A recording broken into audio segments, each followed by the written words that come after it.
సరే అండి, ఇప్పుడు మనం మన టాపిక్ వచ్చేద్దామండి. భగవద్గీతలో 2వ అధ్యాయంలో కొన్ని విషయాలు నేను ప్రస్తావిస్తానండి. ఒకసారి నా స్క్రీన్ షేర్ చేస్తాను. Right brother?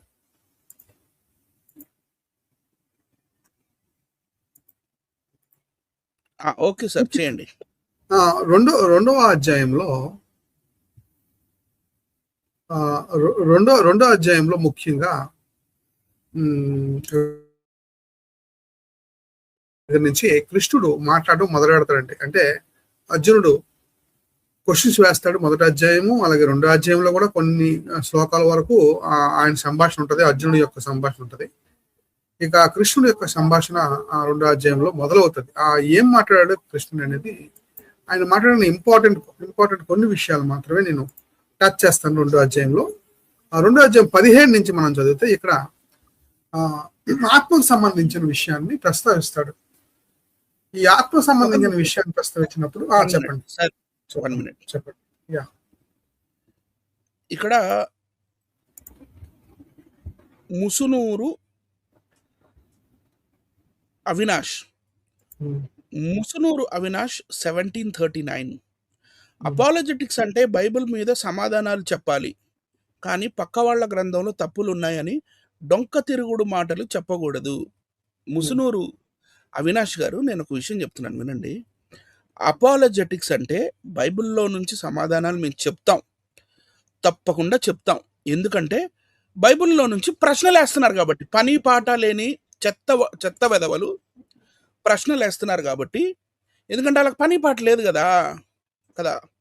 ముసునూరు అవినాష్ గారు, మీరంటే చక్కగా చూడండి, your well educated boy, well educated person లాగా కనపడుతున్నారు. చక్కగా కళ్ళద్దాలు పెట్టుకున్నారు, ప్యాంటు షర్ట్ వేసుకొని కూర్చొని ఉన్నారు, చదువుకున్నవారు, ఉద్యోగం చేస్తున్న వారిలా కనపడుతున్నారు.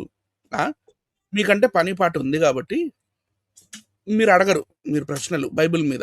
కానీ బైబిల్ మీద పిచ్చి పిచ్చి తుగ్లక్ క్వశ్చన్లు, లేకపోతే ఏమంటారు, అది యక్ష ప్రశ్నలు అంటారు కదా. మహాభారతంలో ఉంటుందిలేండి యక్ష ప్రశ్నలు. అలా యక్ష ప్రశ్నలు వేస్తున్నప్పుడు మేము సమాధానాలు చెప్తాం. చెప్పి కంపారిటివ్గా, ఒరే బాబు, ఇక్కడ మా గ్రంథంలో ఒకవేళ పాపం చేసి ఉంటే అది మనుషులు, కానీ మీ గ్రంథాల్లో ఇదిగో దేవుళ్ళే ఇలా చేశారు, దీనికి ఏంటి సమాధానం అని మేము తప్పకుండా చూపిస్తాం. మేమేం చేయాలి అనే దానికి మాకు ఒక బెంచ్ మార్క్ గీయడానికి మీకు ఎలాంటి అర్హత లేదు. నెక్స్ట్ ఒక విషయం ఇక్కడ చెప్పండి బ్రదర్, నేను ఒక మాట ఇంకా అవ్వలేదు. ఇక్కడ సెకండ్ సార్ ఏం రాస్తున్నా, హిందూ గ్రంథాలలో తప్పులు ఉంటే దాని అర్థం బైబిల్ నిజమని కాదు అని. అవును, మేము కూడా అదే అంటాం. బైబిల్ నిజ గ్రంథమే, ముమ్మాటికి బైబిల్ నిజ గ్రంథమే, బైబిల్ సత్య గ్రంథమే, బైబిల్ దేవుని వాక్కే. ఆధ్యాత్మిక జీవితాన్ని ముందుకు తీసుకెళ్లాలంటే బైబిలే అవసరం. హిందూ గ్రంథాలు తప్పులే, అవి మేము కరెక్టే చెప్తున్నాం కదా, చూపిస్తున్నాం కదా. ఇప్పుడు వ్యభిచారం అది చేయకూడదు, కానీ మీ గ్రంథాల్లో దేవుడే చేసినట్లుగా కనపడుతున్నాయిగా మాకు రకరకాలుగా. ఎన్ని ఎన్ని ఎన్ని ఎన్ని ఎన్ని ఎన్ని చూపించాం మేము. శివపురాణం చూపించాము, శ్రీదేవి భాగవతం చూపించాము, పద్మపురాణం చూపించాము, తర్వాత భాగవత పురాణం చూపించాము. ఒకటా రెండా అగ్ని పురాణం, వాయు పురాణం, విష్ణు పురాణం, ఇలా ఈ పురాణాలలో మరి రామాయణ మహాభారతాల్లో మరి దేవుళ్ళే వ్యభిచారం చేశారు కదా. దేవుళ్ళే చేస్తే ఆ దేవుళ్ళు ప్రజలకు ఏమి నేర్పిస్తున్నారు, అది కదా పాయింట్. అది మర్చిపోయి బైబిల్లో తప్పు లేవు అంటే నిజం అవుతుంది, ఇలాంటి కనీస జ్ఞానం కూడా లేకుండా వీడియోలో చేయడం, దాన్ని అందరూ సమర్థించడం కాదు. మీ ప్రాబ్లం ఏంటి ముసునూరు అవినాష్ గారు? First of all, you are dangerously brainwashed. కొంచెం నార్మల్ ప్రపంచంలోకి వచ్చి కాసేపు న్యూట్రల్గా ఆలోచించి అప్పుడు మీరు కామెంట్లు పెట్టండి. నెక్స్ట్ మళ్ళీ ఈయన, నేను డిబేట్ చేశాను సార్, బైబిల్ ఎవిడెన్స్ అంటే ఇంకా హిస్టరీ, సైన్స్ ఇవన్నీ ఏంటి? బైబిల్ ఎవిడెన్స్ అని మేము చెప్పలేదే. బైబిల్ బయటికి వెళ్ళి హిస్టారికల్ ఎవిడెన్స్, ఆర్కియాలజికల్ ఎవిడెన్సెస్ మేము చాలా చూపించాం ఇప్పుడు దాకా. మీరు మా ప్రోగ్రాములు చూడరేమో, ఇప్పుడిప్పుడు కొత్తగా చూస్తున్నారేమో. పాతయి చూడండి. 4 ఇయర్స్ నుంచి మీరు ఫాలో అవ్వండి, తెలుస్తుంది. మేము చూపించిన ఎవిడెన్సెస్ అసలు ఎవరు చూపియలేదు.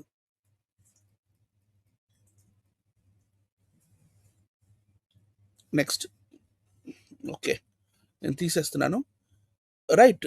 ముసునూరు అవినాష్ గారు, ఫస్ట్ ఆఫ్ ఆల్ మీరు మీ బ్రెయిన్ వాష్ ఏదైతే మీకు జరిగిందో దాంట్లోంచి బయటికి రండి. ఓకే సార్, జాన్ కోయ్ గారు కంటిన్యూ సార్. ఓకే అండి, కంటిన్యూ చేస్తాను. నేను ఒక విషయం చెప్తానండి. అపాలజెటిక్స్ కోసం రాంగ్ పాయింట్లు చెప్తున్నారు. అపాలజెటిక్స్ అంటే బైబిల్ డిఫెండ్ చేయడమే కాదు, మా విశ్వాసాన్ని డిఫెండ్ చేసుకోవడమే కాదు, జవాబు ఇవ్వడం ప్లస్ జవాబు ఇస్తున్నప్పుడు కంపేర్ చేయడం కూడా అపాలజెటిక్స్ లోకి వస్తుందండి. ఎదుటి వాడిని కంపేర్ చేస్తూ ఆ విషయాన్ని స్థాపించడం కూడా ఒక భాగం అని మర్చిపోవద్దు అపాలజెటిక్స్ అంటే. కనుక మా విశ్వాసాన్ని ఎప్పుడైతే ఎదుటివాడు అడిగాడో ఖచ్చితంగా ఎదుటివాడి విశ్వాసం ఏంటి, దాన్ని బైబిల్ ఎటువంటి కంపారిజన్ చేయాలి, ఆ రెండాటిలో నిజ నిర్ధారణ చేసి ప్రపంచానికి తెలియజేయడమే అపాలజెటిక్స్. ముందు అపాలజెటిక్స్ అంటే ఏంటో ముందు తెలుసుకోండి, దాని తర్వాత మాట్లాడండి. Thank you. సరే, ఇప్పుడు మన టాపిక్ వస్తాను. ఇక్కడ మనం అడుగుతున్న జాగ్రత్తగా మనం చూస్తే 17వ శ్లోకం నుంచి 2వ అధ్యాయము 17వ శ్లోకం నుంచి మనం చూద్దామండి. ఇది ఎంతవరకు నిజం? ఏ గ్రంథమైనా సరే, ఏ దైవ గ్రంథం అనిపించుకుంటున్న ఏ గ్రంథమైనా సరే సమాజానికి ఉపయోగపడాలి. ఫస్ట్ పాయింట్, సమాజానికి ఉపయోగపడాలి. సమాజానికి ఉపయోగపడని ఏ గ్రంథమైనా దైవ గ్రంథము కాదు. దైవ గ్రంథాలలో అంటే మత గ్రంథాలు ఏవైతే ఉన్నాయో, దైవ గ్రంథం అనే కంటే మత గ్రంథాలు ఏవైతే ఉన్నాయో, ఏ గ్రంథమైనా సరే సమాజానికి ఎప్పుడైతే ఉపయోగపడిందో ఆ గ్రంథం, అంటే సమాజంలో మంచి స్థాపించే గ్రంథంగా ఆ గ్రంథం ఉన్నప్పుడు అది ఖచ్చితంగా దైవ గ్రంథంగా పిలువబడుతుంది. మరి బైబిల్ ఎందుకు దైవ గ్రంథం అని మేము అంటున్నామంటే, అది ఎందుకు అలా స్థాపింపబడిందంటే, బైబిల్ ద్వారా అనేకులు ఇన్స్పైర్ అయ్యారు, సమాజంలో మంచి స్థాపింపబడింది. అందుకే ప్రపంచంలో అన్నిటికంటే ఎక్కువ అమ్ముడుపోయే పుస్తకం ఏదైనా ఉందంటే, అమ్మకానికి వచ్చిన పుస్తకం ఏదైనా ఉందంటే అది బైబిల్ మాత్రమే. వరల్డ్ చరిత్రలో, ప్రపంచ చరిత్రలో గిన్నిస్ వరల్డ్ రికార్డే కాకుండా మిగతా ఎన్నో రికార్డులు సాధించింది. చాలా పుస్తకాలు మరి ప్రపంచవ్యాప్తంగా మరి బైబిల్ కొంటారు, గమనించాలి. సో ఇప్పుడు మనం చదువుతున్న ఈ రిఫరెన్స్లు ఏదైతే ఈ శ్లోకాలు ఉన్నాయో, ఈ శ్లోకాలు ఎంతవరకు ఈ సమాజానికి ఉపయోగపడతాయి? ఈ జ్ఞానం ద్వారా సమాజంలో మేలు జరుగుతుందా, సమాజంలో కీడు జరుగుతుందా అనే విషయాన్ని మనం చాలా జాగ్రత్తగా అర్థం చేసుకోవాలి ఫస్ట్ ఆఫ్ ఆల్. అప్పుడు అది అవును, నిజంగా ఈ దేవుడు మాట్లాడిన గ్రంథమే ఈ సమాజానికి ఉపయోగపడింది అని మనం నిర్ధారించుకోవచ్చు. ఇప్పుడు మనం చూద్దాం, చదువుతూ మరి మీకు ఎక్స్ప్లెయిన్ చేస్తాను. దాన్ని బట్టి మీరే నిర్ణయించుకోండి, ఇది సమాజానికి ఉపయోగపడుతుందా పడదా అనేది. రైట్, చూద్దాం. 17 నుంచి చదవండి బ్రదర్. తాత్పర్యం.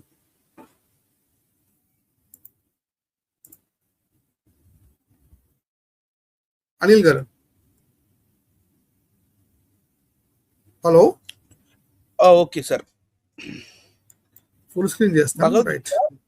భగవద్గీత 2వ అధ్యాయము అంటే సాంఖ్య యోగము, అందులోని 17వ శ్లోక తాత్పర్యము. నాశరహితమైన ఆ సత్యము జగత్తునందు అంతటను వ్యాపించి ఉన్నదని ఎరుగుము, శాశ్వతమైన దానినెవ్వరును నశింపజేయజాలరు. ఎస్, సత్యము కోసం చెప్తున్నాడండి. సత్యము కోసం ఒకటండి, మత గ్రంథాల్లో సత్యాన్వేషణ జరుగుతుంది. మత గ్రంథాల్లో సత్యాన్వేషణ ఉంటుంది ఖచ్చితంగా. అంటే సత్యం కోసం ఒకరు కాకపోయినా ఒకరైనా సరే ఏం చేస్తారంటే, ఏది సత్యము అనేది వెతుకుతూ ఉంటారు. ఋషులు కూడా ఈ ఋగ్వేదంలో సత్యం కోసం వారు వెతుకుతున్నట్టుగా, అయితే సత్యం దొరకనట్టుగా వాళ్ళు తెలియజేస్తారు వేదాల్లో. ఇక్కడ కూడా సత్యం కోసం మాట్లాడుతున్నాడు. అంటే ప్రతి గ్రంథంలో సత్యం కోసం విషయం ఉంటుంది. అయితే సత్యం ఎవరు, సత్యం ఏంటి అని మనం ఆలోచిస్తే, బైబిల్లో యేసుప్రభు చెప్తారు, నేనే సత్యాన్ని అంటారు ఆయన. గమనించాలి, సత్యం, నిజమైన సత్యం ఏంటంటే యేసుప్రభు వారు. ఇక్కడ మనం గమనించినట్లయితే ఆ సత్యం కోసం మాట్లాడుతున్నట్టుగా కనబడుతుంది. ఇక్కడ ఈ సత్యం అంతటా వ్యాపించిందంట, దాన్ని ఎవరు నశింపజేయలేరంట. ఏంటో సత్యం, ఏంటా నిజం? చూద్దాం. 18. ఆత్మ ఇతరులను చంపునని భావించువాడు అది ఇతరులచే చంపబడునని 18 చదవండి. భావించువాడును. 18 చదవలేదు మీరు. 18 చదవండి. ఈ శరీరము. ఈ శరీరములు అన్నియును నశించునవియే కాని జీవాత్మ నాశరహితము అప్రమేయము నిత్యము కనుక ఓ భరతవంశీ అర్జున నీవు యుద్ధము చేయుము. ఇక్కడ ఏం చెప్తున్నాడంటే శరీరము నశిస్తుంది, కానీ ఆత్మ నశించదు, అది నిత్యంగా ఉంటది. కనుక నువ్వేం చేయాలంటే యుద్ధము చెయ్యు అన్నాడు. అంటే నేను చేయను అని ఆయనని రెచ్చగొట్టి యుద్ధం చెయ్యు. ఎందుకంటే నువ్వు శరీరాన్ని చంపగలవు, కానీ ఆత్మను చంపలేవు కదా. మరి ఈ ఫార్ములా మనం సమాజంలో అప్లై అయ్యింది అనుకోండి. శరీరాన్ని మనం చంపలేము, చంపగలము, కానీ ఆత్మ చంపలేమనే ఈ ఫార్ములా కానీ మనం ఎవరైనా పట్టుకొని సమాజంలోకి వెళ్ళి ఎవరినైనా చంపితే గనక పరిస్థితి ఏంటి? ఇది పట్టుకొని ఆదర్శంగా తీసుకోండి. ఎందుకంటే ఒక ఆదర్శంగా తీసుకోవాలి. దేవుడు అంటే ఆదర్శంగా ఉండాలి కదా. మరి దేవుడు చెప్తున్న మాట అని చెప్పి నేను శరీరాన్ని చంపుతాను కానీ చచ్చిపోతా కానీ ఆత్మ చావదు కనుక నేను శరీరాన్ని చంపేస్తాను అని ఎవరైనా అన్నారు అనుకోండి, మరి ప్రాబ్లమే కదా. అంటే ఇది సమాజానికి ఉపయోగపడదు అనేది మనకు అర్థం కావాలి. ఇక్కడ మనకి 18 అనేది సమాజానికి ఎట్టి పరిస్థితుల్లో ఉపయోగపడదు అనేది మనకు అర్థం కావాలి. రైట్, ఇంకా చూద్దాం. 19. ఆత్మ ఇతరులను చంపునని భావించువాడును అది ఇతరులచే చంపబడునని భావించువాడును. ఇద్దరు కూడా రైట్. ఆత్మ ఎవరిని చంపదంట రైట్. ఆత్మ ఇతరులను చంపునని భావించువాడు లేదా అది అంటే ఆ ఆత్మ ఇతరులచే చంపబడునని భావించువాడును ఆ ఇద్దరు అజ్ఞానులే. ఏలననా అంటే ఎందుకంటే వాస్తవముగా ఆత్మ ఎవరిని చంపదు, ఎవరి చేతను చంపబడదు. ఎవరిని చంపదట, ఎవరిని చంపబడదు అని ఇప్పుడు ఇది లాలో అప్లై చేసాం అనుకోండి. ఫర్ ఎగ్జాంపుల్ కోర్టులో ఉంది కదండి. ఇప్పుడు energy neither be created Nar be destroyed. అది అంతే, అదనమాట. ఓకే, అంటే ఇక్కడ పాయింట్స్ మీరు అర్థం చేసుకోవాలి. అంటే శరీరం చంపబడుతుంది అని పైన చెప్పాడు, కానీ ఆత్మ చంపబడదని చెప్తున్నాడు. ఇది మనం లా పుస్తకాల్లో పెట్టామనుకోండి అనిల్ గారు. ఫర్ ఎగ్జాంపుల్ లా పుస్తకం మన ఇండియన్ పెనల్ కోడ్లో ఇది పెట్టామనుకోండి సార్, అప్పుడు పరిస్థితి ఏంటి? ఇది ఫార్ములా మనం ఫాలో అవుతే ఇది సరిపోద్దా? సమాజానికి సరిపోద్దంటారా? ఒక్క నిమిషం సార్. టెక్ జే 6543 బాయ్ బాయ్.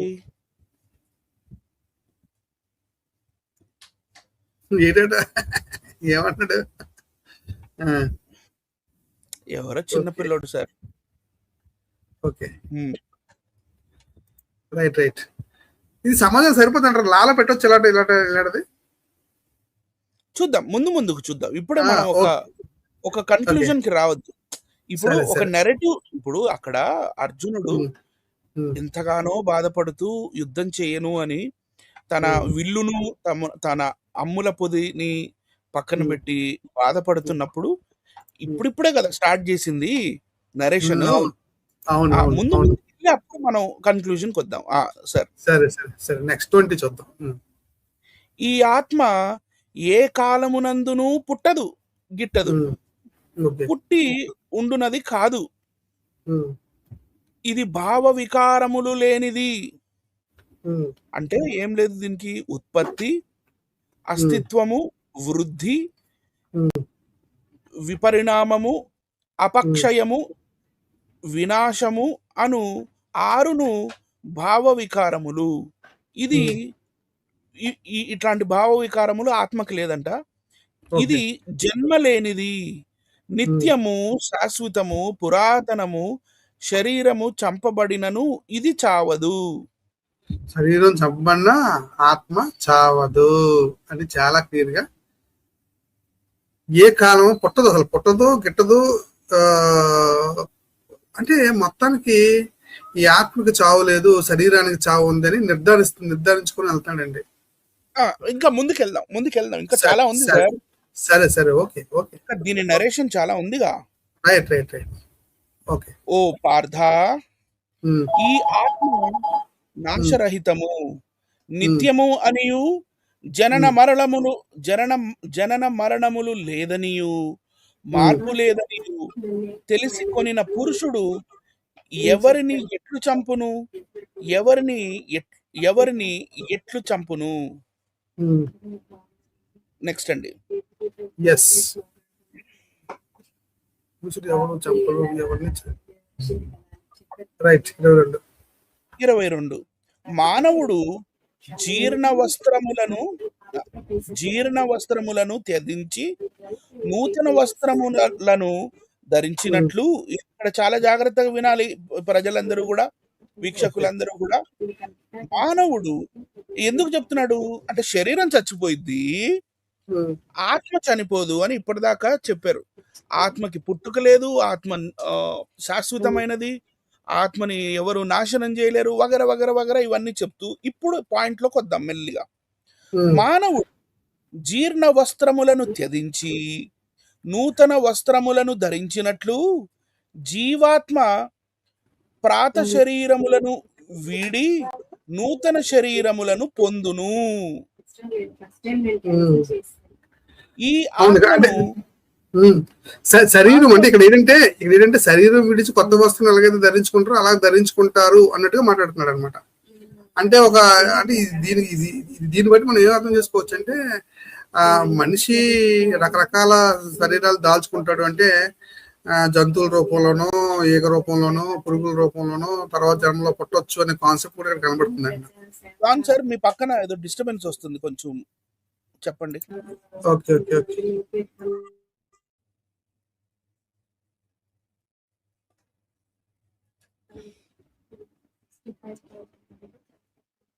హలో జాన్సన్ గారు, వెల్కమ్ అండి, welcome to the show sir. Thank you sir. చాలా బాగా అద్భుతంగా ఇప్పటి వరకు చాలా సంగతులు చెప్పారు. కంటిన్యూస్ చేయండి. కొంచెం నేను ఆలస్యమైంది, క్షమించాలి. కొంచెం మాకు వర్షం పడుతుంది, నేను ప్రేయర్కి వెళ్ళి వచ్చినప్పటికి కొంచెం లేట్ అయింది. Carry on sir.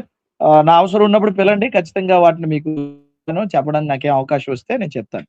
Carry on sir. Okay okay. ఈ ఆత్మ 23కి వెళ్ళండి బ్రదర్. ఓకే. ఈ ఆత్మ అంటే పైనది మనం ముందు మనసులో పెట్టుకోవాలి. మానవుడు జీర్ణ వస్త్రములను త్యజించి నూతన వస్త్రములను ధరించినట్లు జీవాత్మ పాత శరీరములను వీడి నూతన శరీరములను పొందును. అంటే ఒకదాని తర్వాత ఇంకొక శరీరం, ఒకదాని తర్వాత ఇంకొక శరీరం. ఈ ఆత్మ అనేది శరీరాల్ని మారుస్తుంది. మనం ఎలాగైతే ఒకదాని తర్వాత ఇంకోటి బట్టలు మార్చుకుంటామో అలాగే ఆత్మ శరీరాలు మారుస్తూ ఉంటుంది అని చెబుతూ, ఈ ఆత్మను వస్త్రములు ఛేదింపజాలవు, అగ్ని దహింపజాలదు, నీరు తుడుపజాలదు, వాయువు ఆరిపోవునట్లు చేయజాలదు. నెక్స్ట్ అండి 24.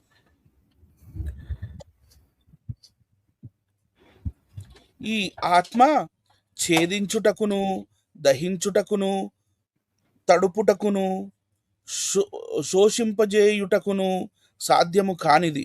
ఇది నిత్యము, సర్వవ్యాపి, చలింపనిది. సర్వవ్యాపి, చలింపనిది అంటే అచలము, స్థాణువు, సనాతనము అంటే శాశ్వతము అని చెప్తున్నాడండి.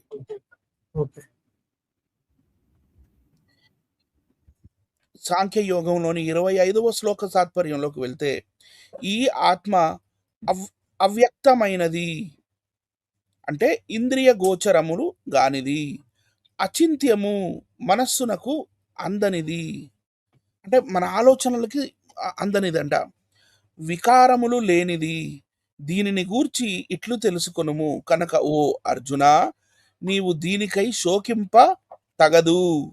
ఓ అర్జున, ఈ ఆత్మకు జనన మరణములు కలవని ఒకవేళ నీవు భావించినప్పటికీ దీనికై నీవు శోకింప తగదు.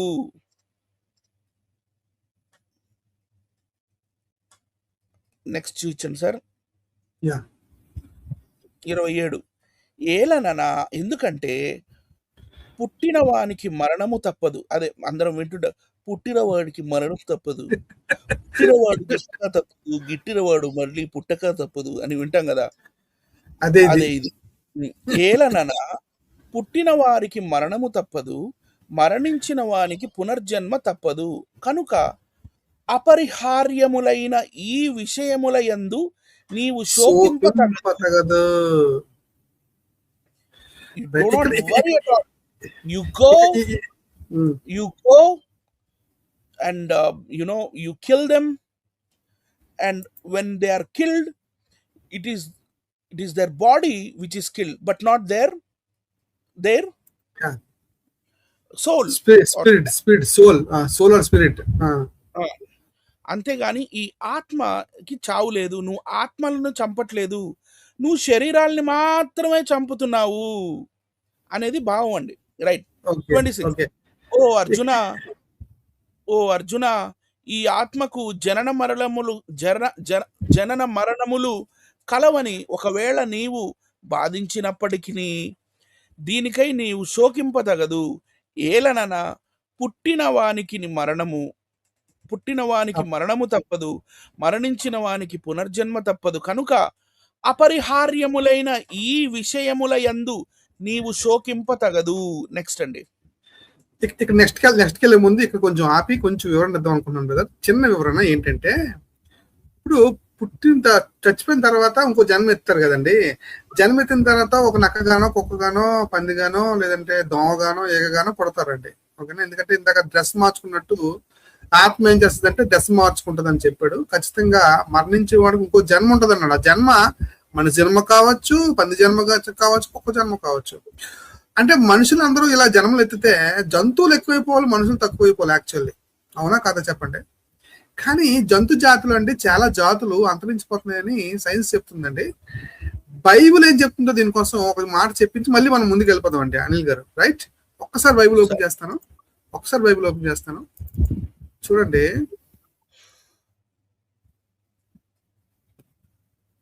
కనబడుతుందా బ్రదర్? ఒక్క నిమిషం. బైబిల్ కనబడుతుందా? ఒక్క నిమిషం.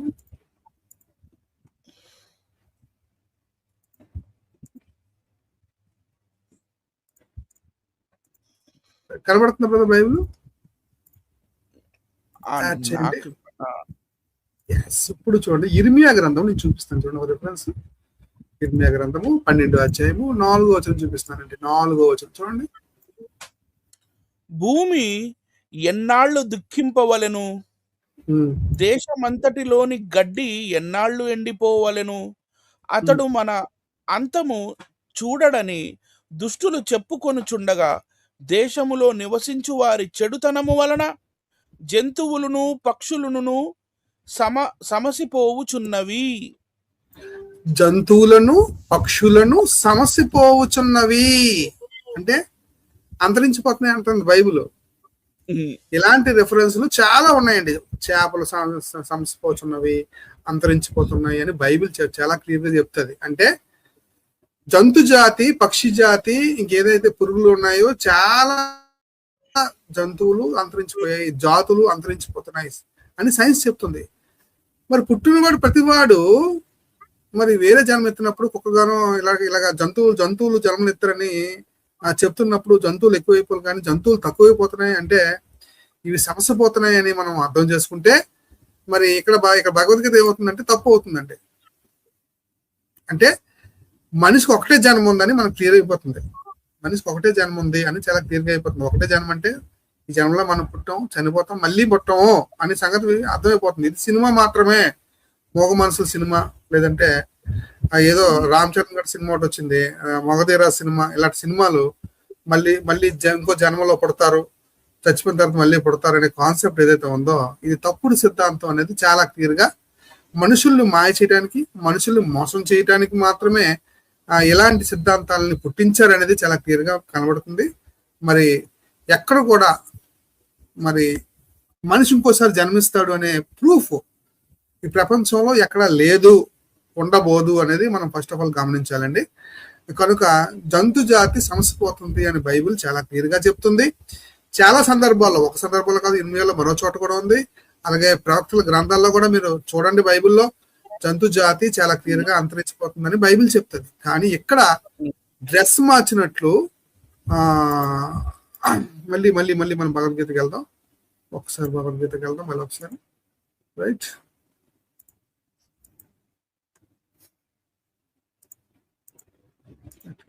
మనం చూసినట్టుగా ఇక్కడ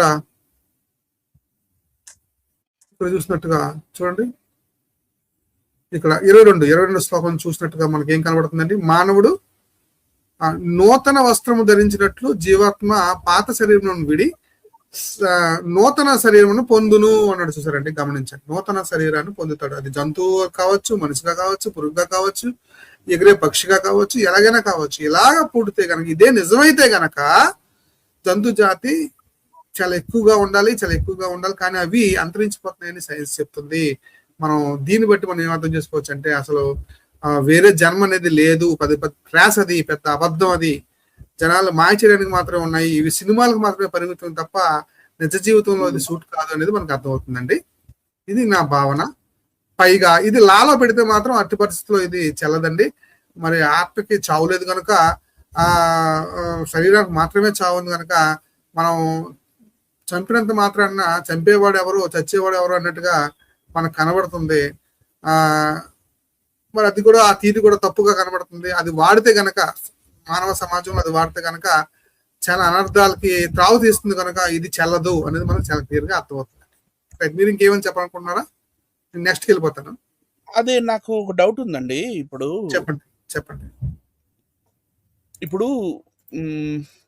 ఒకడున్నాడు అనుకుందాం. ఓకే, అతను ఏదో పాపం చేశాడు, ఏదో ఒక జంతువుగా పుట్టాడు అనుకుందాం సార్. ఓకే, ఈగే అనుకుందాం, పోనీ పాపం చేశాడుగా, ఈగగా పుట్టాడు. ఓకే, ఇప్పుడు ఈగ ఏం పుణ్యం చేస్తే మళ్ళీ మనిషిగా పుడతాడు? ఈగకి పుణ్యాలు పాపాలు ఉంటాయా? ఈగ బతికేది 15 కదండి అనిల్ గారు. ఏ పూజ చేస్తే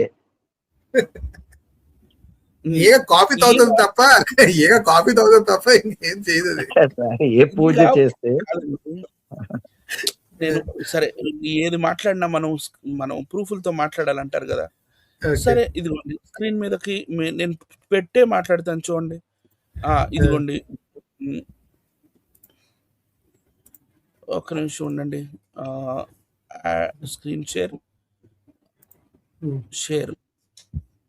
ఇప్పుడు ఇందులోకి వచ్చాను. ఇదిగోండి, వచ్చిందా? ఇప్పుడు ఈగగా పుట్టాడు అనుకుందాం. ఏదో పాపం చేశాడు సార్, రైట్? వాడికి ఈ పెంట్లో ఆ పెంట్లో ఏరుకొని తినే ఈగ బుద్ధి వచ్చింది అనుకుందాం. ఈగగా పుట్టాడు అందాం, రైట్? ఎందుకంటే ఆత్మకు చావు లేదుగా, ఈగగా పుట్టాడు కదా. ఇప్పుడు ఈగగా పుట్టాడంటే ఈగ 30 రోజులకు మించి బతకదు కదా సార్. బతకదు. అప్పుడు ఆ టైంలో అది పుణ్యకాలం లేట్ చేస్తుంది. అది పాయింట్, రైట్? ఈగ మరి సరే, ఈగ కాదు, సరే దోమగా పుట్టాడు అనుకుందాం సార్. ఊరికే దోమ, రైట్? దోమగా పుట్టాడు అనుకుందాం. దోమకి లైఫ్ స్పాన్ ఎంత? 2 నుంచి 6 వారాలే. ఈ 6 వారాల్లో ఏ పూజ చేస్తే, ఏ పుణ్యం చేస్తే ఈ పాపాలన్నీ, జన్మ పాపాలన్నీ ఈ ఈగ పోగొట్టుకుంటది, లేదా ఈ దోమ పోగొట్టుకుంటుంది సార్. అది మరీ ఘోరం. ఇంకోటి ఏంటి తెలుసా? ఇది ఆడ దోమ అయితే 56 రోజుల దాకా బతికిద్దంట, మగది 10 రోజులే బతికిద్ది. ఈ 10 రోజులు అనిముచ్చానికి ఏంటి అన్యాయం? ఆడ దోమ, మగదోమ 10 రోజులే బతికిద్ది. ఈ 10 రోజుల్లో ఏ వ్రతం చేయాలి, ఏ నోము చేయాలి, ఏ పుణ్యం చేయాలి, ఏ దేవుడికి మొక్కితే ఇది మళ్ళీ నెక్స్ట్ జన్మలో మనిషి అయి పుట్టడానికి దీనికి ఛాన్స్ ఉంది సార్. క్లాస్ అండి ఇదంతా. దీన్ని బట్టి మనకి ఏమర్థం అవుతుందంటే, మీరు అడిగిన క్వశ్చన్ లో చాలా మంచి లాజికల్ పాయింట్ ఉందండి. అసలు ఇంత చిన్న డ్యూరేషన్ లో అది ఏ పుణ్యకార్యం చేస్తుంది, ఎలాంటి కార్యం చేస్తుంది అంటే, దాన్ని ఈ దోమ అనేది దానికి లక్షణం ఏంటంటే కుట్టడం అండి. కుట్టి రక్తం పీలుస్తుంటది. అంటే ఈ రక్తం పీల్చడం అనేది దానికి పైన కాదండి. రాధా మనోహర్ దాస్ చెప్పాడు కదా, మా దేవుళ్ళు రిచ్, పట్టు వస్త్రాలు వేసుకుంటారు తెలుసా, రావణుడు వేసుకుంటాడు, ఏం వేసుకుంటాడు? పట్టు వస్త్రాలు. విష్ణు ఏం వేసుకుంటాడు? పట్టు వస్త్రాలు. శివుడు ఏం వేసుకుంటాడు? పట్టు వస్త్రాలు. మా దేవుడు రిచా అన్నాడు కదా. ఈ పట్టు పురుగులకు కూడా వాటి లైఫ్ సార్ 8 వారాల వరకే సార్. మహా అంటే గట్టిగా చెప్పుకోవాలంటే అది ఎక్కువ కాలం ఏం బతకదు. ఎక్కువ కాలం ఏం బతకదు. సో 8 వారాలే. 8 వారాలు. 8 వారాల్లో 7 వారాల పూజ చేసి 7 వారాల ఎట్ చేసి మళ్ళీ మధ్యలో మన మనుషులు ఇది లార్వా స్టేజ్‌లో ఉన్నప్పుడే కకూన్ పెట్టుకున్నప్పుడు కకూన్‌లో నుంచి ఈ సిల్క్ మొత్తం తీసి ఈ పట్టు చీరలు వగైరా ఈ పట్టు పంచెలు ఇయన్నీ తయారు చేస్తున్నారు గదా! మరి ఇది ఏ పాపం చేస్తే ఈ నెక్స్ట్ జన్మలో ఈ సిల్క్ వార్మ్ అంటారు కదా, సిల్క్ వార్మ్ గా పుడతారు పట్టు పురుగుగా. ఈ పట్టు పురుగు మరి ఏ పూజ చేస్తే నెక్స్ట్ జన్మలో మనిషి అవుతాడు సార్? అంటే పాపపుణ్యాలు జంతువులకు కూడా ఉంటాయా అనేది నా క్వశ్చన్. అదే సార్, అది అంటే క్రాష్ సార్. దీన్ని బట్టి మనకు అర్థమైపోతుందండి. మీ క్వశ్చన్ లోనే ఒక లాజిక్ ఉంది. ఏంటంటే దీన్ని బట్టి ఏమైపోతుందంటే చాలా అజ్ఞానం అని అర్థమవుతుందండి. దానికి ఆన్సర్ లేదు. మీరు చెప్పేదానికి అడిగే క్వశ్చన్ కి ఆన్సర్ లేదు. అంటే జన్మల బంధం అని చెప్పుకోవడానికి బాగుంటది, కానీ జన్మలు లేవు అనేది మనకు చాలా క్లియర్ గా అర్థమవుతుందండి దీన్ని బట్టి. ఎందుకంటే ఏక పుణ్యకారం ఎలా చేస్తుంది, దోమ పుణ్యకారం ఎలా చేస్తుంది ఏమండి. ఇది మరి రామాయణంలో మీరు డిబేట్ కూడా చేశారు కదండి. మరి కాకి ఒక కన్ను కనబడదు అంటారు, నిజమేనా అది? కాకి కన్ను కనపడదా? కాకి ఎందుకు కన్ను కనపడదు? శుభ్రంగా కనపడుతుంది. మరి రామాయణంలో కాకి శాపం ఉందంట కదండి, కన్ను కనబడకూడదు, కన్ను కనబడదంట. అది అవునండి, అదొక స్టోరీ ఒకటి ఉందిలేండి, సీతమ్మని ముడిచిందని. అదేనా? అదేనండి. అంటే దీన్ని బట్టి మనకి ఏం అర్థమవుతుంది? కాకి కన్ను లేదని రామాయణం చెప్పింది, కానీ బయట చూస్తే కన్ను ఉంది. అంటే ఇది అక్కడ కూడా ఫేకే కదండి పాయింట్. అంటే ఇలాంటివన్నీ ఎన్నో ఉన్నాయండి, అడగడానికి చాలా ఉన్నాయి. అడుగుదాం, ఫ్యూచర్ లో ఇంకా ఎక్కువ ఉన్నాయి, అడుగుదాం. సరే, ప్రస్తుతానికి రెండో పాయింట్కి వెళ్తామండి. 2వ అధ్యాయము 45కి వెళ్తున్నాను ఈసారి. 2:45 ఏముందో చూద్దామండి. చదవండి బ్రదర్. ఊహించేస్తాను, 2 ఉన్నాయి, 2 శ్లోకాలు. జాన్సన్ గారు మీ చెప్పండి సార్. చెప్తే మీరు చక్కగా చెప్తున్నారు. మిమ్మల్ని నేను ఇంటరాప్ట్ చేయకూడదని చక్కగా మీరు కానిస్తున్నారు కాబట్టి అవకాశం వినియోగించాలి, చక్కగా చెప్పుకోవాలి. బైబిల్ క్లాసులు అని ఎవడు మొదలెట్టాడో, అరే అనవసరంగా మేము ఈ పని చేసావరా అని ఆడి నాలుగు ఖర్చుకోవాలి. అనవసరంగా ఇది వాళ్ళతో మేము చెప్పించుకున్నాం అని చెప్పేటి కొట్టుకోవాలి. మరి అంత గట్టి ప్రశ్నలు ఎత్తే వాళ్ళు సమాధానం ఏంటి చెప్తారు సార్? నిజమే కదా సార్? మొన్న పాఠంలో మనం 84 లక్షల జీవరాశులు అన్నారు. వీళ్ళు ఎప్పుడు చూసారు సార్? అది నాకు అర్థం అవట్లేదు. అదే మీరు చెప్తుంటే అందులో రాశారు 84 లక్షలు అని రాశారు సార్. లాస్ట్ మనం పాఠంలో చూపించాం. ఎవరు రీసెర్చ్ చేశాడు, ఎవరు చెప్పాడు? 84 లక్షల జీవరాశులు ఉన్నాయి, వీళ్ళకి ఎలా తెలుస్తారు అసలు? కాదు సార్, ఇంకో మాట, అసలు అడిగిన ప్రశ్న ఏంటి, చెప్తున్న సమాధానం ఏంటి? అవును, అడిగిన ప్రశ్న ఏంటి? ఓ కృష్ణ, ఈ యుద్ధం మనం చేయకూడదు, చేస్తే మన స్త్రీలందరూ కూడా, కుల స్త్రీలందరూ కూడా చెడిపోతారు, వర్ణ సంకరం జరుగుతుంది, వర్ణ సంకరం జరిగితే మరి పాపం కదా, మరి అట్లా చేయకూడదు కదా, మరి ఎట్లా అవతల వైపు ఏమో అందరూ నా తమ్ముళ్ళు, నా అన్నలు, లేకపోతే గురువులు, తాతలు, పెదనాన్నలు, మామయ్యలు వీళ్ళు అందరూ ఉన్నారు, ఇంకా పెద్ద తాత కూడా ఉన్నాడు, భీష్మ పితామహుడు, మరి వీళ్ళందరూ ఎదురుగా నేను వీళ్ళని చంపి ఎట్లా ఏంది అని అర్జున విషాద యోగంలో మనం ఆ క్వశ్చన్లన్నీ విన్నాం. ఆన్సర్ కి క్వశ్చన్ కి సంబంధం లేదేంటి సార్? ఉండదంటే అదంతే సార్, తగిట అంటే క్వశ్చన్ కి ఆన్సర్ కి సంబంధం లేదు. సరే, ఇప్పుడు చూద్దాం. ఓ అర్జున, మళ్ళీ వేదాలు ఎందుకు వచ్చినాయి? అడిగిన క్వశ్చన్ ఏంటి? ఏంటి సార్ జాన్ కోయ్ గారు, ఏంటి మీరు మళ్ళీ వేదాలు ఎందుకు వచ్చినాయి? సరే, చదువుతారు. వేదాలు లేకపోతే నాకు అవ్వదు సార్. వేదాలు ఉండాల్సిందే. వేదాలు సార్ తకిట 2-4 తగతిమి 6-8 అలాగే ఉంటుంది సార్. ఓకే. నువ్వు ఎంచుకున్న రాగం ఏంటి, పాడుతున్న తాళం ఏంటి? అంతే సార్, అలాగే ఉంటుంది మరి. అంతే సార్. సరే. ఓ అర్జున, వేదములు సత్వ రజస్తమో గుణముల, మళ్ళీ సత్వ రజ తమో గుణములు, 3 గుణాలు, త్రిగుణాలు, రైట్? సత్వగుణము, రజోగుణము, తమో గుణము, గుణముల కార్యరూపములైన సమస్త భోగములను గూర్చియు వాటిని పొందుటకై చేయవలసిన సాధనములను గూర్చియు ప్రతిపాదించును.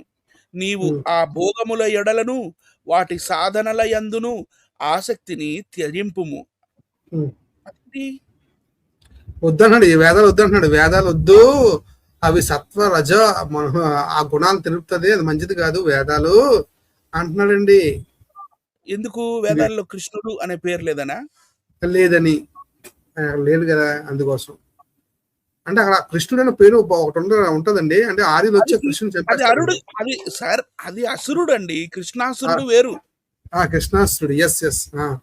కృష్ణాసురుడు గెలుస్తున్నాడని చెప్పి కృష్ణాసురుడి భార్య, గర్భవతి అయిన భార్యను రేప్ చేస్తాడు కదా ఇంద్రుడు ఋగ్వేదంలో. అది వేరు. కృష్ణాసురుడు వేరు. వద్దన్నాడు, వేదాలు వద్దంటున్నాడు అండి. వేదాలు మంచివి కదా అన్నాడు. చూడండి ఒకసారి చదవండి ఫుల్గా. హర్ష శోకాది అంటే హర్షము శోకము, హర్ష శోకాది ద్వంద్వములకు అతీతుడవు కమ్ము, నిత్యుడైన పరమాత్మయందే స్థితుడవు కమ్ము, నీ యోగక్షేమముల కొరకై ఆరాటపడవద్దు, అంతఃకరణమును వశము నందించుకొనుము. ఏముంది ఇది? ఇదేంటండి? యేసుక్రీస్తు చెప్పిన మాటల్లాగానే ఉన్నాయి కదా సార్. ఇవి కాపీ పేస్ట్ అండి. ముందు ముందు తెలుస్తుంది, ఇంకా బాగా ఎలా కాపీ కొట్టారో బైబిల్లోని తెలుస్తాయండి. నేను ప్రభు, నేను నీతో పాటు నీ శిష్యుడిని అవుతాను అని అంటే, నీ దగ్గర ఉన్నవన్నీ వదిలేసి నువ్వు నాతో రా అంటాడు కదా. సేమ్ అదే కాంటెస్ట్. అన్ని వైపులా జలములతో నిండి ఉన్న మహాజలాశయ యుద్ధంలో ఇవన్నీ సార్. అంతది. అన్ని వైపులా జలములతో నిండి ఉన్న మహాజలాశయము అందుబాటులోనున్న వానికి చిన్న చిన్న జలాశయముల వలన ఎంత ప్రయోజనమో, పరమాత్మ ప్రాప్తి నంది పరమానందమును అనుభవించు బ్రహ్మజ్ఞానికి వేదముల వలన అంతయే ప్రయోజనము. అంటే ఎటువంటి ప్రయోజనం లేదు. వేదాలను కొట్టిపడేశాడండి. అంటే పెద్ద ప్రయోజనం లేదు, ప్రయోజనం లేదు. వేదాల వల్ల వేదాలు, చతుర్వేదాల వల్ల ప్రయోజనాలు లేదు అని చాలా క్లియర్ గా భగవద్గీత చెప్తుంది. కనుక వేద పండితులారా, భగవద్గీత ప్రకారంగా మీరు వేదాలు ఈ రోజు నుంచి చదవద్దు, దాని జోలికి వెళ్ళొద్దు. ఎందుకంటే అవి మంచివి కాదట, అది పనికిరావట, సమాజానికి ఉపయోగపడవని చాలా క్లియర్ గా భగవద్గీత చెప్తుంది. భగవద్గీత చాలా క్లియర్ గా ఏం చెప్తుందంటే వేదాలు ఉపయోగకరం కాదండి. అడిగిన క్వశ్చన్ ఇది కాదు కదా సార్. వేదాల గురించి ఇప్పుడు ఇప్పుడు ఇప్పుడు ఓ శ్రీకృష్ణ, నేను యుద్ధం చేయను, ఇప్పుడు వేదాలు బెస్టా లేకపోతే ఇంకా ఏది బెస్ట్ అని అడగలేదు కదండి. అవును అవును అవును. సరే, నెక్స్ట్ చూపించండి. నెక్స్ట్ నేనేది ఇంకా లాస్ట్ అయిపోయిందండి ఇక్కడతో. నేను ఇంకో మొక్క చూపించేస్తాను. అది ఏంటంటే, అది అన్నిజాతం గారు చదువుతారు. ఏంటంటే ఇదేనండి, వీళ్ళ సారం ఏంటంటే టోటల్గా ఏంటంటే, మా హిందూ గ్రంథాల్లో ఏంటుంటదంటే ఎప్పుడు కూడా మంచి ఉంటది, బైబిల్లో ఎటువంటి మంచి లేదు, ఆ సర్వేజనో సుఖనుభవంతో మా గ్రంథాల్లో ఉంది. అంటే అందరూ సుఖంగా ఉండాలని మా గ్రంథాలు చెప్తున్నాయి. అందరూ ప్రాముఖ్యమైనది భగవద్గీత ఎంత ప్రాముఖ్యమైందంటే, అందరూ శ్రేయస్సు కొరకు ఆ భగవద్గీత రాయబడింది. సమాజ శ్రేయస్సు కొరకు భగవద్గీత రాయబడింది. అందరూ భగవద్గీత కొనండి, చదవండి, భగవద్గీతని పంచండి. అంతేకాదు పాఠ్య పుస్తకాల్లో భగవద్గీత వేయండి. ఇంకో ప్రయత్నం కూడా చేశారండి. దాన్ని ఏమంటారు, రాష్ట్రీయ గ్రంథంగా భగవద్గీతను చేయండి. అంటే దాన్ని ఏమంటారు, దేశం యొక్క జంతువు, దేశం యొక్క పక్షి ఎలాగో దేశం యొక్క పుస్తకంగా భగవద్గీతను చేయండి అని అంటుంటారండి. ఎందుకు అంటే అది అది సమాజానికి ఎంతో శ్రేయస్కరం అంట, అందరూ నేర్చుకోవాలంట, చాలా అవసరం అంట అని అంటారు కదా. నేనేమంటానంటే అసలు అందరూ సుఖంగా ఉండాలని నిజంగానే వీళ్ళు గ్రంథాలు చెప్పాయా అని మనం ఆలోచిస్తే ఒకసారి అసలు నిజమైన శ్లోకం ఏంటి అంటే వీళ్ళందరూ కూడా ఏం మాట్లాడతారంటే సగం శ్లోకం మాట్లాడతారండి. సగం శ్లోకం అంటే సార్ ఏం పేరు జాన్ గారు, ఈ కళ్ళు మూసుకొని నాకు కంటస్తా సార్, కళ్ళు మూసుకొని చెప్పేస్తాను సార్ ఈ శ్లోకాన్ని. చెప్పండి, ఒకసారి చెప్పండి సార్, సమాజం తెలుసుకోవాలి బాబు. ఒరిజినల్ శ్లోకం ఇది ఇది చెప్పండి. సగం శ్లోకం చెప్పి జనాలు మోసం చేయొద్దు. సగం శ్లోకం ఏంటి సర్వజన సుఖనో భవంతని సగం శ్లోకం చెప్తారు. ఎప్పుడు సగం శ్లోకమే. పెద్ద ఛానల్లో, టీవీ ఛానల్స్ లో కూడా ఇదే చెప్తారు. హిందువులు అంటే ఏమీ కాదు, అందరూ సుఖంగా ఉండాలని హిందూ గ్రంథాలు చెప్పాయి అని చెప్పి సగం శ్లోకం చెప్పి జనాలు మోసం చేస్తున్నారు. ఫుల్ శ్లోకం దమ్ముంటే ఫుల్ శ్లోకం చెప్పి మీరు ఆ శ్లోకం వివరణ ఇవ్వండి. ఫుల్ శ్లోకం ఏంటంటే చూడండి, చదవండి సార్. చదవమంటారా? సూపర్, పైన శ్లోకం కూడా చదవండి సార్. సార్ కళ్ళు మూసుకొని చెప్తాను సార్ ఈ శ్లోకం. నేను అసలు నా శ్లోకం జూమ్ కూడా చేయొద్దు, చదివేస్తాను సార్. చదవండి సార్.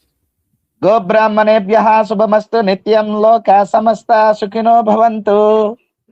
దీని అర్థం ఏంటంటే గోవులు బ్రాహ్మణులు సుఖంగా ఉంటే సర్వజనులు సుఖంగా ఉంటారు. గోవులు బ్రాహ్మణులు గోవులు బ్రాహ్మణులు సుఖంగా ఉంటేనే సమస్త లోకాలు సుఖంగా ఉంటాయి అని హెచ్చరిక చేస్తారు. ఎన్ని తప్పులు చేసినా మన్నించదగిన వాళ్ళు బ్రాహ్మణులు, వాళ్ళకి మన్నన లేకపోతే లోకానికి క్షామం, కరువు తప్పదు. అదండి, అర్థమైందా? బాగా ఇది ఫోటోలు తీసుకోండి, స్క్రీన్ షాట్లు తీసుకోండి. ఎవరైనా చెప్తే ఖండించండి. మా గ్రంథాల్లో అందరూ సుఖంగా ఉండాలని ఉంది అని ఎవరైనా అంటే గనక బాబు మీరు ఆఫ్ చెప్పొద్దు, ఆఫ్ శ్లోకం చెప్పొద్దు, ఫుల్ శ్లోకం చెప్పండి. ఫుల్ శ్లోకం ఏదంటే గోవులు బ్రాహ్మణులు సుఖంగా ఉంటేనే మొత్తం ఆ మనుషులందరూ సుఖంగా ఉంటారు. అది శ్లోకం.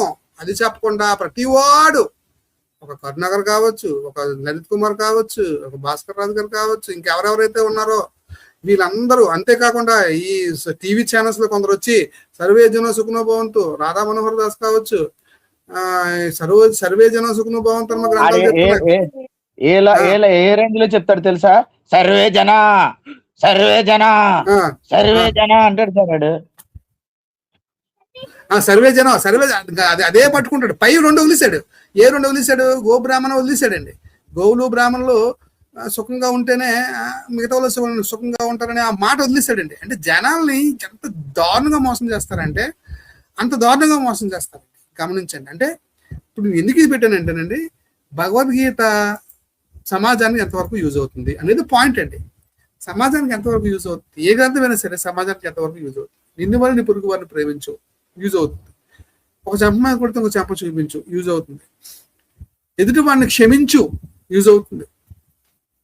గమనించాలి. ఇలాంటివన్నీ యేసు గారు చెప్పిన మాటలండి, మంచి మాటలు. మత్తయి 5వ అధ్యాయం కొండ మీద ప్రసంగం ఒకటి చాలండి. కొండ మీద ప్రసంగం ఒకటి చాలు. ఈ సమాజాన్ని బాగు చేయడానికి ఎక్కువ అనేక ప్రసంగాలు అవసరం లేదండి.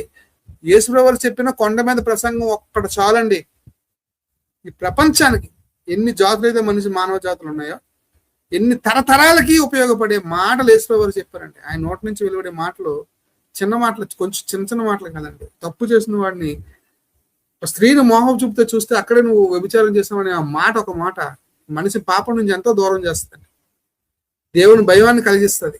మనుషుడు శుద్ధిగా అవటానికి, మంచిగా అవటానికి ఎన్నో ఆస్కారాలు చూపిస్తుంది ఆ మాట. కనుక యేసుక్రీస్తు మాట అంత పవర్ఫుల్ గా సమాజాన్ని కాపాడుదిగా ఉంటది. కానీ ఇక్కడ ఆత్మకు చావు లేదు కనుక, ఆ శరీరానికి మరి చావు ఉంది కనుక చంపేవాడు చచ్చేవాడు ఇద్దరు ఆత్మను చంపేవారు కాదు అన్నట్టుగా భగవద్గీత చెప్తుందంటే, ఇది మనం బయట అప్లై చేస్తే, సమాజంలో అప్లై చేస్తే చాలా ప్రమాదాలకు దారితీస్తుంది అనేది చాలా క్లియర్ గా మనకు అర్థమవుతుందండి. Thank you. ఇది నా ప్రెజెంటేషన్ అండి. ఓవర్ టు అనిల్ కుమార్ గారు. Yes sir. రత్నమాల తోట గారు ఒక మంచి విషయాన్ని చెప్పారండి. వారు చాట్ సెక్షన్ లో పెట్టారు. Love is reciprocal. Jesus preached love one another నిన్ను వలే నీ పొరుగు వారిని ప్రేమించండి. సార్ దీన్ని 632లో రాసినట్టున్నారు భగవద్గీతలో జాన్ కోయ గారు. అవునండి 632 రాశారండి. 632లో సేమ్ కాంటెస్ట్ జాగ్రత్తగా కాపీ కొట్టి రాశారండి. కానీ దొరికిపోయారండి అక్కడ కూడా దొరికిపోయారండి. అది 632 వచ్చినప్పుడు చెప్దామండి జాగ్రత్తగా. మీరు ఎంత ఇప్పుడు ఒకసారి దొరికిపోతారంటేనండి చూపిద్దాం ఒక్కసారి. అంటే చూపించండి. గారు ఒక మంచి విషయం చెప్పారు కదా. ఒక నిమిషం సార్. భగవద్గీతలో కూడా ఇది కాన్సెప్ట్ కాపీ కొట్టి రాశారండి. ఒకసారి చూద్దామండి. 6వ అధ్యాయంలో ఉంటది. ఒకసారి మీ దగ్గర ఉంది అది పెట్టండి. ఇంగ్లీష్ లో పెట్టండి. డైరెక్ట్గా పెట్టండి. ఇందులో నెట్ లోంచి తీసి పెట్టండి. పెడదాం సార్. మన ఇష్టం కదా, మనం ఏదైనా భాషలో చూపించవచ్చు. 632 జాన్సన్ తీసుకోండి. అక్కడ ఎలాగుందో చూడండి. 632లో ఎలాగుందో చూద్దాం ఒకసారి. భగవద్గీత 632 అండి. ఎలా కాపీ కొట్టారో చూడండి. భగవద్గీతలో చాలా విషయాలు బైబిల్ నుంచి కాపీ కొట్టారండి. చాలా కాపీలు ఉంటాయండి. ఇదిగోండి చాలా కాపీలు ఉంటాయి. ఇప్పుడు రత్నమాల సిస్టర్ గారు ఏదైతే రాశారో మీకు అదే కనపడుతుంది. Love is reciprocal. Jesus preached love one another. నిన్ను వలే నీ పొరుగు వారిని ప్రేమించండి, ఒకరినొకరు ప్రేమించుకోండి, ప్రేమగా ఉండండి అనే ఇది ఏదైతే ఉందో ఇదే దీన్ని ఎగ్జాక్ట్ గా ఇక్కడ కాపీ అండ్ పేస్ట్ మీకు కనపడుతుంది. నేను ఇందులోకి వెళ్తున్నాను చూడండి. సార్ జాన్సన్ గారు చదవండి సార్. సర్వ ప్రాణులు చదువుతాను సార్. చదువుతాను తప్పకుండా సార్. జూము సార్ ఇక్కడ యేసు వారు చెప్పిన దానికి ఇక్కడ చెప్పిన దానికి కొంచెం డిఫరెంట్ పెట్టాడు చూడండి. అది కూడా గమనించుకొని చదవండి. Translation and commentary. ట్రాన్స్లేషన్ చదువుదాం. సర్వ ప్రాణులను సమానముగా దర్శిస్తూ మరియు ఇతరుల సుఖాలకు దుఃఖాలకు అవి తనకే అయినట్టు స్పందించే వారిని పరిపూర్ణ యోగులుగా ఇస్తాను. అబ్బా ఒకసారి ఇంగ్లీష్ లో పెట్టండి అనిల్ గారు. ఇంగ్లీష్ లో పెట్టండి పదజాలాల కోసం. ఇంగ్లీష్ ఐ రిగార్డ్ దెమ్ ఇక్కడ కనపడుతుందండి. I regard them to be perfect yogis who see true equality for all living beings and respond to the joys and sorrows of each other as if they were their own. And నిన్ను వలే అనే point అండి ఇక్కడ. అంతెందుకు sir, ఇప్పుడు alpha omega నేనే మొదటి వాడను కడపటి వాడను అని యేసుక్రీస్తు చెప్పాడు కదా. అది కూడా ఉంది ఇందులో, పక్కా కాపీడ్. అవునండి చిన్న విషయం చెప్తాను. ఇక్కడ మనుషుల్ని ప్రేమించడం అనేది ఎక్కువ లేదు సార్. కొంచెం తీయండి. జంతువుల మీదకి వెళ్ళింది ఇదంతా. అంతే జంతువుల అదే చెప్తాను. చిన్న స్లైడ్ అదే నేను అదే చెప్తున్నా అండి. ఇదేమైందంటే మనుషుల కోసం హైలైటింగ్ ఎక్కువ ఉండదండి. ఎప్పుడును జంతువుల్ని అందరినీ సమానంగా చూడండి అంటాడు. అంటే జంతువులు ఇక్కడ సర్వ ప్రాణులను సమానముగా దర్శిస్తూ సర్వ ప్రాణులను సమానంగా దర్శిస్తూ ఇది జరిగే పని కాదు సార్. ప్రపంచంలో ఎవడు చేయలేడండి. సర్వ ప్రాణులను సమానంగా చూడాలంటే వీడు మంచమే పడుకుంటే కుక్కను కూడా మంచమే పడుకోబెట్టాల. పిల్లిని కూడా సర్వ ప్రాణులు అంతే కదా. అలా కాదండి. ఈడేంతంటాడో అందరికి అన్నే పెట్టాలి. ఇవన్నీ సోది మాటలండి. ఎవడు చేయలేడు కానీ ఇవన్నీ దొంగ మాటలు. మరియు ఇతరుల సుఖాలకు దుఃఖాలకు అవి తనకే అయినట్టు స్పందించే వారిని పరిపూర్ణ యోగులుగా పరిగణిస్తాను. తనకే నిన్ను వలే నీ పొరుగు వారిని అనే నిన్ను వలే అన్నందు కదా. ఆ పదాన్ని చక్కగా సార్ నేను ఇక్కడ ప్రేమ అసలు లవ్ అనే పదాన్ని వాళ్ళు లేరు సార్. వాళ్ళు మీరు ఎన్ని చెప్పినా దాన్ని మార్చి రాసుకోవాలి తప్ప లవ్ అనే పదం వన్ అండ్ ఓన్లీ.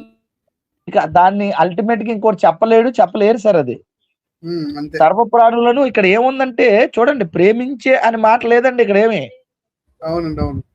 అర్థమవుతుందా? రైట్. ఇక్కడ ఏమవుతుందో ఏమండి, ఇప్పుడు బైబిల్ గ్రంథంలో అల్ఫయు ఒమేగయు నేనే, మొదటి వాడను నేనే, కడపటి వాడను నేనే, I'm the first and I'm the last అని యేసుక్రీస్తు ఏదైతే మనకి కొత్త నిబంధన గ్రంథంలో కనపడుతుందో, యేసుక్రీస్తు ద్వారా చెప్పిన మాటలు అయ్యే కనపడతాయి. చూడండి ఇక్కడ భగవద్గీత 10వ అధ్యాయము 22వ శ్లోక తాత్పర్యం చదవండి సార్. నేను ఓ కూడా చదివాను అర్జున, సార్. ఓ అర్జున, నేను సమస్త సృష్టికి ఆది మధ్య మరియు అంతము అని తెలుసుకొనుము.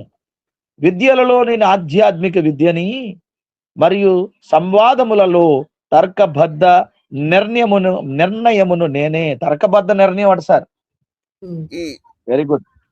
తర్కబద్ధ first line very good. First మరియు లైన్ మాత్రమే తీసుకో. సంవాదాలలో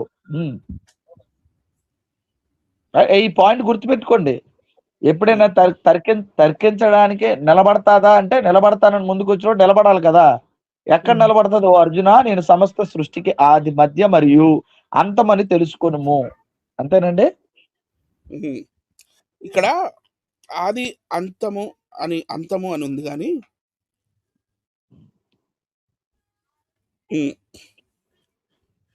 ఓ Arjun, know me to be the beginning, middle and all the end end of all creation. అంటే యేసుక్రీస్తు ఏమన్నాడు? నేనే ఆది అంతము, నేనే మొదటి వాడను కడపటి వాడను, ఆల్ఫా ఒమేగా. ఇక్కడ ఒక మిడిల్ పదం వాడబడింది సార్. ఆది నుంచి ఉన్నవాడు ఆఖరి దాకా ఉన్నానని చెప్తున్నప్పుడు మళ్ళీ మిడిల్ అని రాసే అవసరం లేదు కదా. ఇందులో కూడా ఉంటుంది సార్ బైబిల్లో, భూత వర్తమాన భవిష్యత్ కాలంలో ఉండివాడనని ఉంటదండి. భూత వర్తమాన భవిష్యత్ కాలంలో ఉండివాడనని ఉంటుంది సార్. చాలా క్లియర్ సార్ అది సార్. సో ఇలా సార్ ఇది కొంచెం ఇంగ్లీష్ లో కొంచెం చదవండి సార్. అది మధ్యలో వదిలేసారు. ఇక్కడ క్రియేషన్ తర్వాత అమాంగిస్ట్ అని చూడండి, అక్కడ ఉంటది అమాంగ్స్ట్ సైన్సెస్. అది ఇక్కడ పదాన్ని మీరు వదిలేసారు. అమాంగ్స్ట్ సైన్సెస్ అని చూడండి. The sciences of spirituality and in debates I am the logical conclusion అని చూడండి సార్. యా అవునండి. ఇది ఇవన్నీ 10వ అధ్యాయం వచ్చినప్పుడు 10వ అధ్యాయం చాలా పెద్ద లైవ్ ఉంటుంది. అది చాలా లాంగ్ ఉంటుంది 10వ అధ్యాయము. 10వ అధ్యాయానికి మనం ఇంకా వెళ్ళలేదు కాబట్టి, కానీ జస్ట్ సందర్భం వచ్చింది కాబట్టి ఇలా బైబిల్లో ఉన్న విషయాలు లిపి వచ్చిన తరువాత క్రీస్తు శకంలో మరి ఏ విధంగా చక్కగా బైబిల్లోని విషయాలు కూడా రాశారో అని నేను చెప్పడం జరుగుతుంది. ఎందుకంటే సంస్కృతానికి లిపి లేదు కదండి. తర్వాత కాలంలో సంస్కృతంకి లిపి డెవలప్ అయిన తర్వాతే రాయాలి కదా. అది చెప్తున్నాను సార్ నేను. సో ఇప్పుడు John Koya sir, have you done with your are you done with your? yes అండి కంప్లీట్ అండి, నాది అయిపోయిందండి. You can go, carry on. ఓకేనండి. అంటే సమాజానికి బాగా అర్థమైంది అనుకుంటున్నానండి. ఎవరైనా ప్రేక్షకుల ప్రశ్నలు ఉంటే మీరు కామెంట్స్ రూపంలో తెలియజేయండి. మేము దానికి ఆన్సర్స్ కూడా చేస్తూ ఉంటాము, గమనించాలి. ఇది నేను తీసుకున్న ఈ భగవద్గీత టిటిడి వారిదండి. క్లియర్గా చూడవచ్చు. ఫస్ట్ పేజ్ నుంచి చూపిస్తాను చూడండి. శ్రీమద్ భగవద్గీత భావానువాదం శ్రీ రావుల సత్యనారాయణ మూర్తి గారు, తిరుమల తిరుపతి దేవస్థానములు తిరుపతి. రైట్ అండి. ఈ తిరుమల తిరుపతి దేవస్థానం వారిది భగవద్గీత నేను తీసుకున్నాను. ఇది 2008లో ప్రింట్ అయిందట. 5,000 కాపీలు ప్రింట్ అయినాయి. ఇందులో మనం అర్జున విషాద యోగం ఏదైతే ఫస్ట్ చాప్టర్ అని మనం చెప్పుకున్నామో, ఫస్ట్ చాప్టర్ పోయిన వారం మనం క్లియర్ చేసాము. సో ఇప్పుడు సెకండ్ చాప్టర్కి వస్తున్నామండి. సెకండ్ చాప్టర్ దీని పేరు సాంఖ్య యోగము. సంజయ ఉవాచ. రైట్, సంజయుడు చెప్తున్నాడు. తర్వాత భగవాన్ ఉవాచ, ఎవరు? కృష్ణుడు చెప్తున్నాడు. ఏం చెప్తున్నాడో చూద్దాం. సంజయుడు ఇట్లా అన్నాడంట. ఏమని? ధృతరాష్ట్రుడితో, దయామయుడైన అర్జునుడు కన్నీరు కారుస్తుండగా శ్రీకృష్ణ పరమాత్మ ఇలా అన్నాడు అని చెప్తున్నాడు. యుద్ధ భూమిలో ఏం జరుగుతుందో ఈయన ఒక దర్శనం, విజన్, ఒక టీవీలో చూసినట్లుగా అలా చూసి ధృతరాష్ట్రుడు చెప్తున్నాడు. ఇప్పుడు కృష్ణుడు వాచ, అర్జున, ఈ సంక్లిప్త సమయంలో ఇదేంటి సార్, ఏ ధర్మం అండి?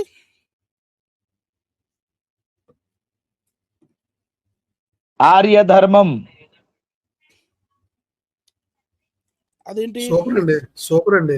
కానీ కాదు మనం ఇదే వాడితే బెస్ట్ అండి అనిపిస్తుంది నాకు. సార్ ఒకసారి ఆ? శ్లోకం చూపించండి సార్, శ్లోకం చూపించండి సార్. ఉమ్. కుతస్త్వా కుతస్త్వ కష్మలమిదం విషమే సముపాస్థితం అనార్య దుష్ట బస్వర్గమ్యం అకీర్తికరం అర్జున లైభ్యాం ఆస్మాగమః పార్థ నైతత్వ యుపపద్యతే క్షుద్రాం హృదయ దౌర్బల్యం త్యక్తోత్తిష్ట పరంతప. ఇక్కడ అర్జున నీ సంక్లిప్త సమయంలో, ఈ సంక్లిప్త సమయంలో ఆర్య ధర్మ విరుద్ధముగా, అంటే ఇక్కడ ఉంది కదా అనార్య జుష్ట అని, ఇది ఆర్యుల ధర్మం అంట. మరి మనమందరం ద్రవిడులం కదా, మనకెందుకు ఇది అనేది డౌట్ రావాలి. ఆర్య ధర్మ విరుద్ధము, అపకీర్తిదాయకము, నరక ప్రాప్తి హేతువు అయిన ఈ పాడు బుద్ధి నీకెందుకు పుట్టింది? ఇంకా మంచి మాట అంటాడండి ముందు ముందు చూడండి. ఓ అర్జున, ఈ సంక్లిప్త సమయములో ఆర్యధర్మ విరుద్ధము, అపకీర్తిదాయకము, నరక ప్రాప్తి హేతువు అయిన ఈ పాడు బుద్ధి. ఏ పాడు బుద్ధి? నేను యుద్ధం చేయను, అందరూ అవతల వైపు మనోళ్ళే ఉన్నారు అని అంటారు, అది పాడు బుద్ధి. ఈ పాడు బుద్ధి నీకెందుకు పుట్టింది అని అంటూ కింద ఎల్లో కలర్ లో చేసాను చూడండి, నపుంసకుడిలాగా అధైర్యం పొందకు అంటే ట్రోలింగ్ చేస్తున్నాడు ఇక్కడ. అర్జునుడిని ట్రోలింగ్ జరుగుతుంది అక్కడ. ఏంద్రా నువ్వు నపుంసకుడిలాగా ఏంది అని అని అలాగే సార్ గమ్మునుండవా, ఇది నీకు పనికిరాదు, ఇది నీకు పనికిరాదు. ఏది ఇవన్నీ? అదే ఆయన మా గురువు గారు, ఆయన మా బాబాయ్, ఆయన మా పెద్దనాన్న, వాళ్ళు మా తమ్ముళ్ళు, అది ఇది ఇవన్నీ నీకు పనికి మాలినవి, పనికిరాదు. ఇలాంటి ఆలోచనలు నువ్వు పెట్టుకోకు. ఇది ఆర్య ధర్మానికి విరుద్ధము. ఒకవేళ నువ్వు ఇవన్నీ నీ మనసులో పెట్టుకుంటే నువ్వు నపుంసకుడిలాగా అధైర్యం పొందుతున్నావు. అలా అధైర్యం పొందకు. మనోదౌర్బల్యం నీచం, దాన్ని విడిచిపెట్టు. నీవు శత్రు మర్దనుడవు కదా, యుద్ధం ప్రారంభించు అని అన్నాడు. అప్పుడు అర్జున ఉవాచ, మళ్ళీ అర్జునుడు అని అంటున్నాడు, మధుసూదన, పూజార్హులైన భీష్మ ద్రోణాదులను బాణాలతో నేనెలా కొట్టగలను అని అంటున్నాడు. మహానుభావులైన గురువులను చంపడం శ్రేయస్కరం కాదు. వారిని సంహరించి రక్తసిక్తాలైన రాజ్యభోగాలు అనుభవించడం కంటే బిచ్చమెత్తుకోవడం మేలు అని అంటున్నాడు. యుద్ధం చేయడం మంచిదో కాదో తెలియడం లేదు అంటే అర్జునుడికి అర్థం కావట్లేదు. అనిల్ గారు చిన్న మాట అండి, అసలు గురువుని చంపితే పాపం కదా సార్? అయ్యో, గురువు బ్రాహ్మణుడు కదండి. ఇప్పుడు బ్రహ్మహత్య మరి మహాపాతకం కదండి. మరి పాతకు అన్నప్పుడు ఇక్కడ కాదంటుంది భగవద్గీత, ఇక్కడ కాంట్రడిక్షన్ వచ్చింది కదా.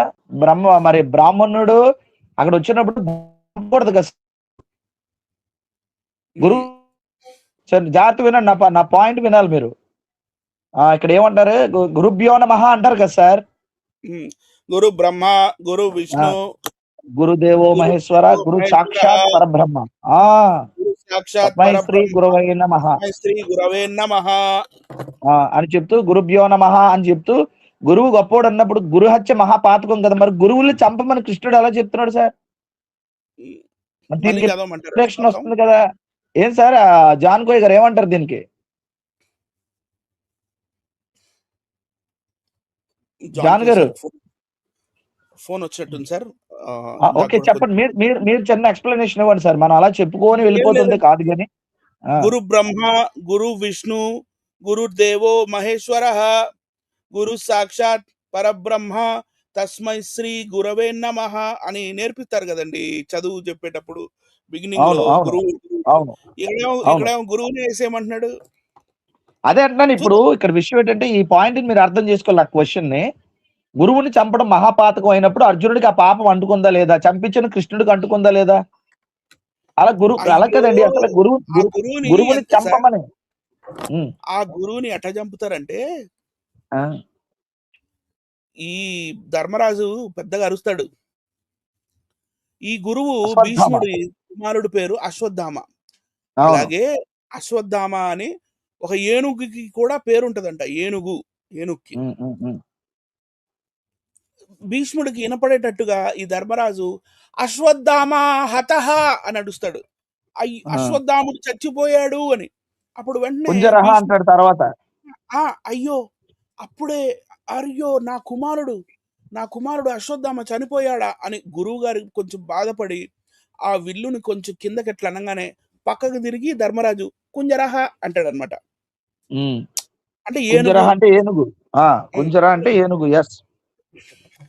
అశ్వత్థామ హత కుంజర అని కూడా ఉంది కదా సార్ పాట. అవునండి. అదే నేను అడుగుతున్నాను. ఇక్కడ పాయింట్ ఏంటంటే సార్ బాగా వినండి. గురువుని గురు బ్రహ్మ గురు విష్ణు గురుదేవో మహేశ్వర గురు సాక్షాత్ పరబ్రహ్మ అని చెప్పిన లీలే. మరి గురువుని చంపుకొని వెళ్తుంటే గురువుని చంపడం తప్పు కాదు, ఊరుకవా నువ్వు చేస్తుంది మంచి ఫైటే నువ్వు చెయ్యి అని చెప్పి ఈయన చెప్పాడు కదా. అంటే భగవద్గీత గురువుని చంపమని ప్రోత్సహిస్తుందా? అది నా పాయింట్ సార్. అదే చూద్దాం, ముందు చదువుదాం సార్. ఏం చెప్తారు మన ఇక్కడ బోధకులు ఏం చెప్తారో చూద్దాం. అర్జునుడు, మధుసూదన, పూజార్హులైన భీష్మ ద్రోణులను బాణాలతో నేను ఎలా కొట్టగలను? మహానుభావులైన గురువులను, ఇదిగోండి కలర్ చేంజ్ చేస్తాను చూడండి, బ్లూ పెడదాం. గురువులను అది హైలైట్ చేయండి. గురువులను చాలా ఇంపార్టెంట్ సార్. ఈ పాయింట్ ని మనం రేస్ చేయాలి. ఎందుకంటే గురువులను చంపడానికి లేదంటే చంపించడానికి కృష్ణుడే గురువుల దగ్గరుండి చంపించే పరిస్థితి ఈ యొక్క భగవద్గీతలో మనకు కనపడుతుంది. మరి దీన్ని తీసుకెళ్లి పాఠ్య పుస్తకాల్లో పెడితే అంటే చదువుకున్న వాళ్ళు గురువులు చంపమనా? ఈ చదువుకున్న తర్వాత ఈ భగవద్గీత నేర్పించిన గురువునే వేసేయమనా దాని అర్థం? అంతే కదా సార్, ఇదే కదా పాయింట్. నేను అదే అడుగుతున్నాను మీకు. ఇప్పుడు దీన్ని మనం హైలైట్, దీన్ని మనం మాట్లాడాలి. ఇప్పుడు దీని మీద మాట్లాడదాం. కొంచెం చెప్పండి. అదేనండి. అయితే మహానుభావులైన గురువులను చంపడం శ్రేయస్కరం కాదు అని అర్జునుడు చాలా క్లియర్గా చెప్తున్నాడు. వారిని సంహరించి రక్తసిక్తములైన రాజ్యభోగాలు, అంటే it's like a blood money, మన చేయి రక్తసిక్తం అయిపోయింది అంటారు కదా చేతులు, అలా రక్తసిక్తములైన రాజ్యభోగాలు అనుభవించడం కంటే బిచ్చమెత్తుకోవడం మేలు అని అంటున్నాడు అర్జునుడు. యుద్ధం చేయడం మంచిదో కాదో తెలియడం లేదు. మనం జయిస్తామో వారు జయిస్తారో చెప్పలేము. ఎవరిని చంపితే మనకు జీవితం మీద విరక్తి కలుగుతుందో ఆ రాష్ట్రాదులే ఎదురుగా ఉన్నారు సార్. భారత రాష్ట్ర ఎదురుగా ఉన్నారు. భారత రాష్ట్రాదులే ఎదురుగా ఉన్నారు. ఓకే. మళ్ళీ గురువులు, మళ్ళీ ఇక్కడ కూడా హైలైట్ చేయాలి. గురువులు బంధువులు, వేరే కలర్ వేస్తాను చూడండి. గురువులు బంధువులు అనే మమకార దోషం వల్ల మమకారం అనేది దోషం అంటండి. మీరు క్లియర్ గా చూడండి ఇక్కడ. అవును సార్, అవునండి, చూస్తున్నాను సార్. మమకారం దోషం సార్ ఇక్కడ ఏముందంటే గురువులు బంధువులు అనే మమకార దోషం వల్ల నా బుద్ధి నశించింది, మంచి ఏదో తెలియడం లేదు. శిష్యుడిగా నిన్ను ఆశ్రయించిన నాకు ఏది శ్రేయో మార్గమో దాన్ని ఆదేశించు. సార్ ఇక్కడ నా చిన్న డౌట్ ఇద్దరు మీరు క్లియర్ చేయాలి. అడగమంటారా? ప్రజల తరపున అడగండి సార్. జాగ్రత్తగా వినండి సార్. ఇక్కడ ఏమన్నాడంటే గురువులు బంధువులు అనే మమకార దోషం అంట. అంటే గురువులు బంధువులు అన్నది మమకార దోషం సార్. అది నా బుద్ధి నశించింది, మంచి ఏదో తెలియట్లేదా? ఫస్ట్ చాలా క్లియర్ గా మాట్లాడాడు. ఇలా అందరినీ చంపేసి రక్తసిక్తమైన నా చేతులతో ఈ యొక్క రాజ్యభోగాలు అనుభవి నాకు తగదని అన్నాడు. అంటే డూల్ రోల్ అన్నమాట. శిష్యుడిగా నిన్ను ఆశ్రయించిన నాకు అసలు సార్ బాగా వినాలి. నిజంగా అర్జునుడు కృష్ణుడు శిష్యుడా? కాదు. మరి శిష్యుడు అంటే ఏం సార్ జానకోయ్య గారు?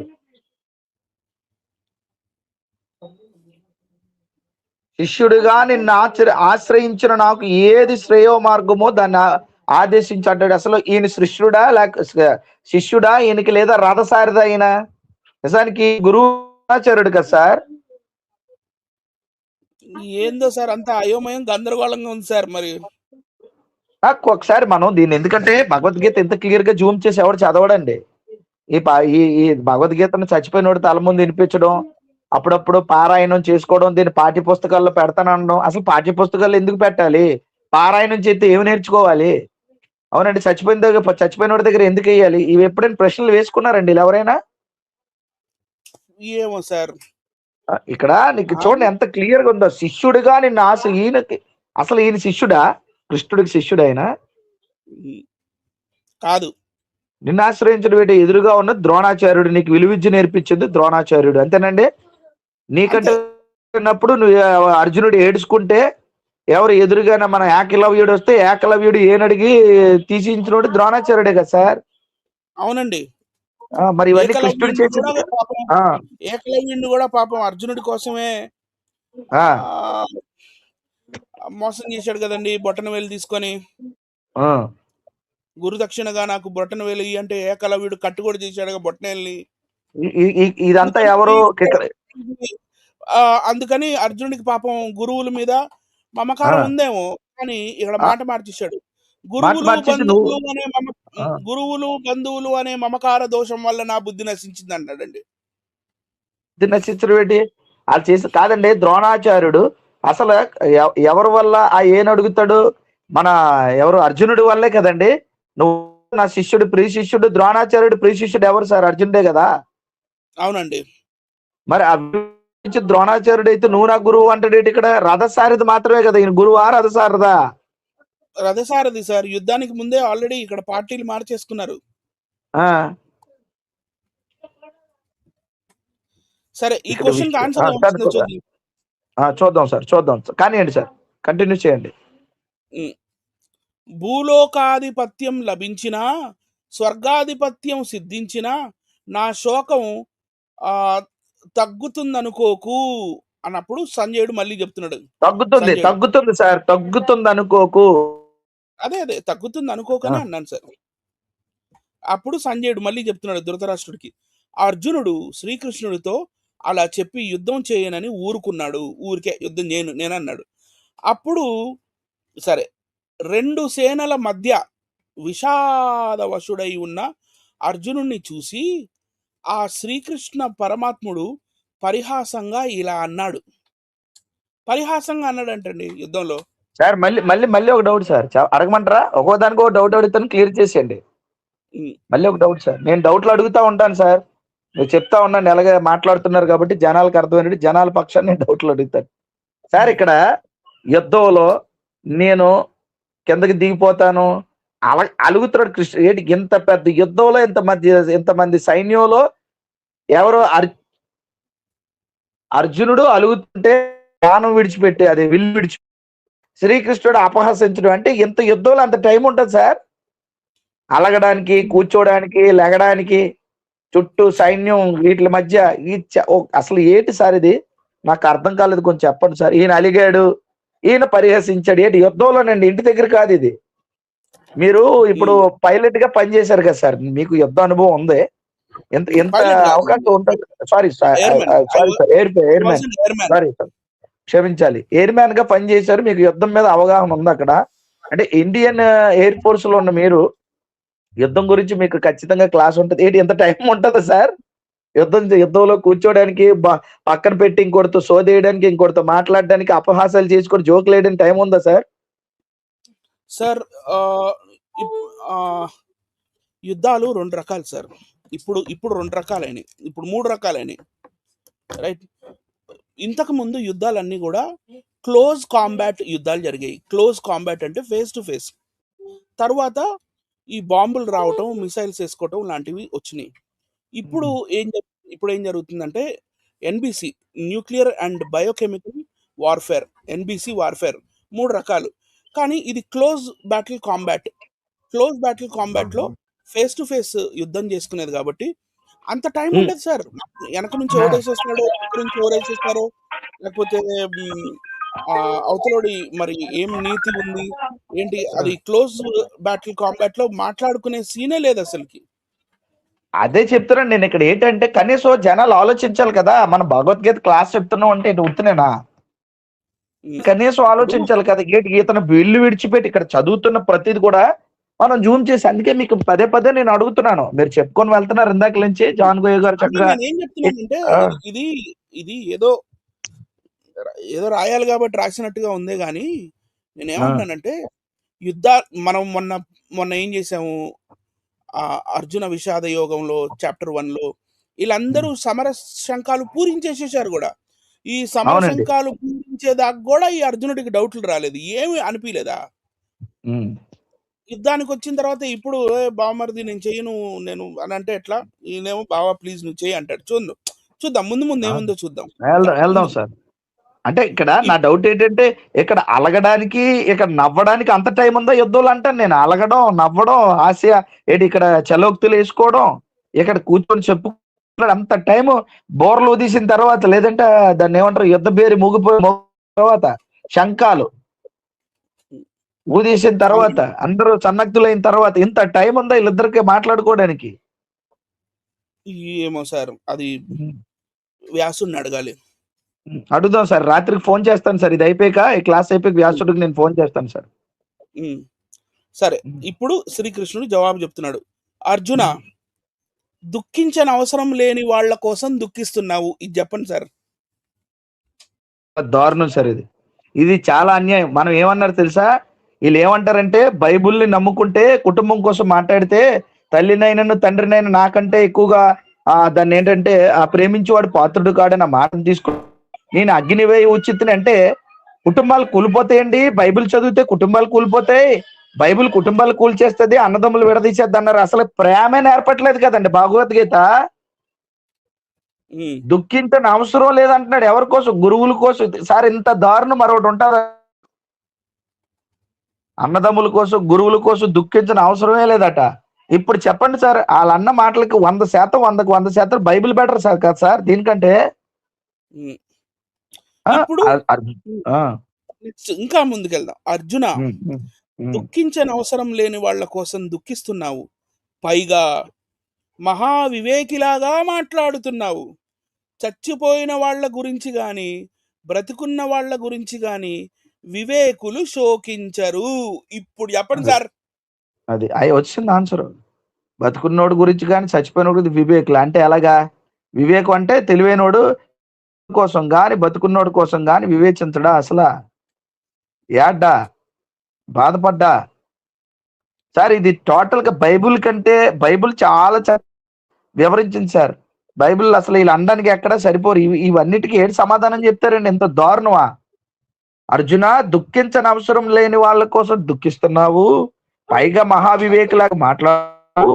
చచ్చిపోయిన వాళ్ళ గురించి కానీ బతుకున్న వాళ్ళ గురించి కానీ వివేకులు శోకించరట. అంటే మొత్తానికి ఎలాగైనా యుద్ధం చేయించాలి, ఈ ఎదురున్నటువంటి వాళ్ళ గురువుల్ని చంపించేయాలి. ఇది ఎంత దారుణం సార్ ఇది.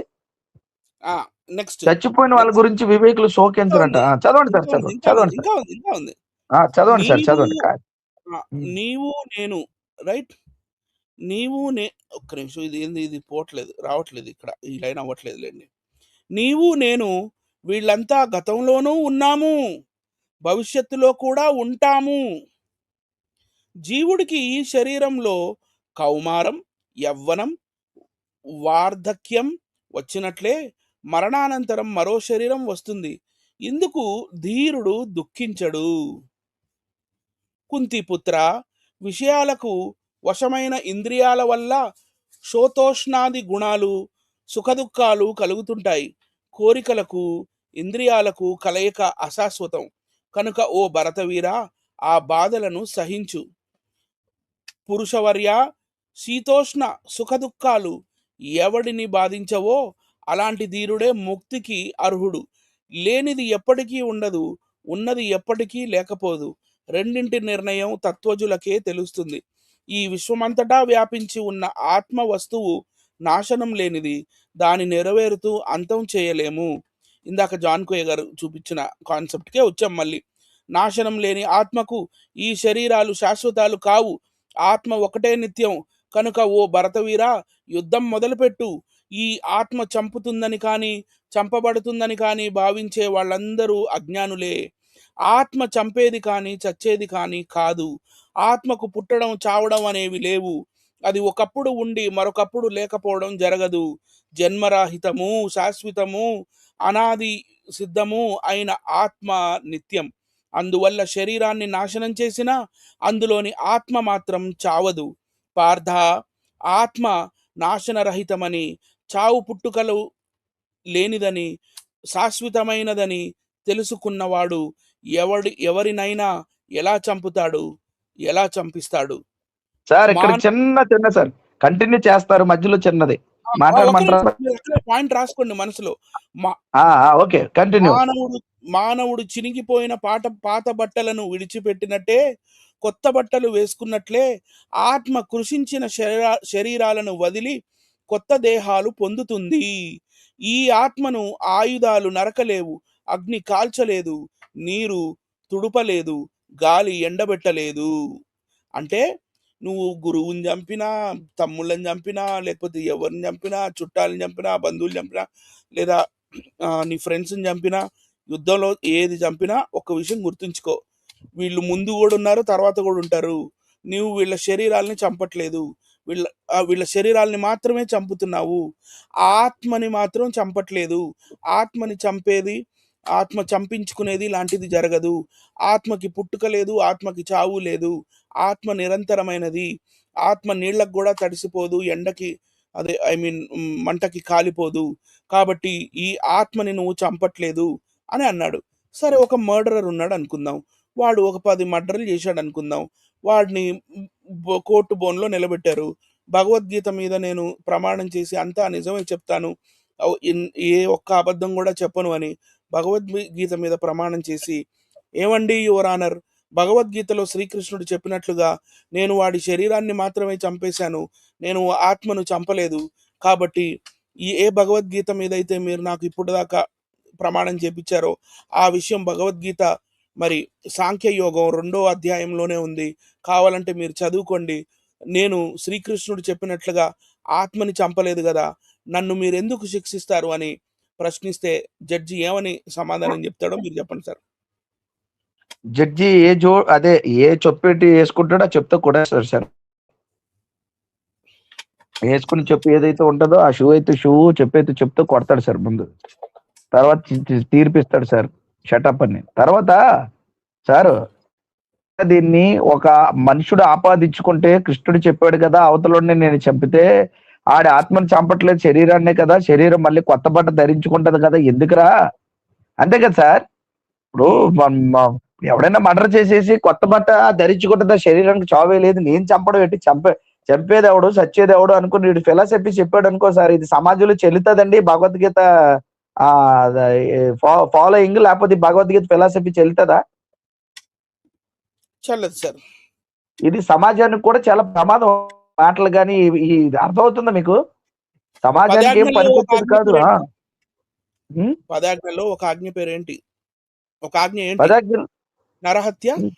నరహత్య చేయకూడదని ఉంది సార్, నరహత్య చేయొద్దు అన్నాడు సార్ దేవుడు.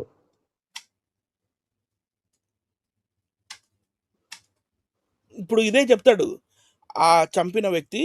సార్ భగవద్గీత 2వ అధ్యాయం 23వ శ్లోకంలో ఉందండి, ఈ ఆత్మను ఆయుధాలు నరకలేవు, అగ్ని కాల్చలేదు, నీరు తడుపలేదు, గాలి ఎండబెట్టలేదు, కాబట్టి నేను ఆత్మను చంపలేదు, శరీరాన్ని మాత్రమే చంపాడని అన్నాడు అనుకోండి ఆ మర్డరర్, ఏం చేద్దాం సార్?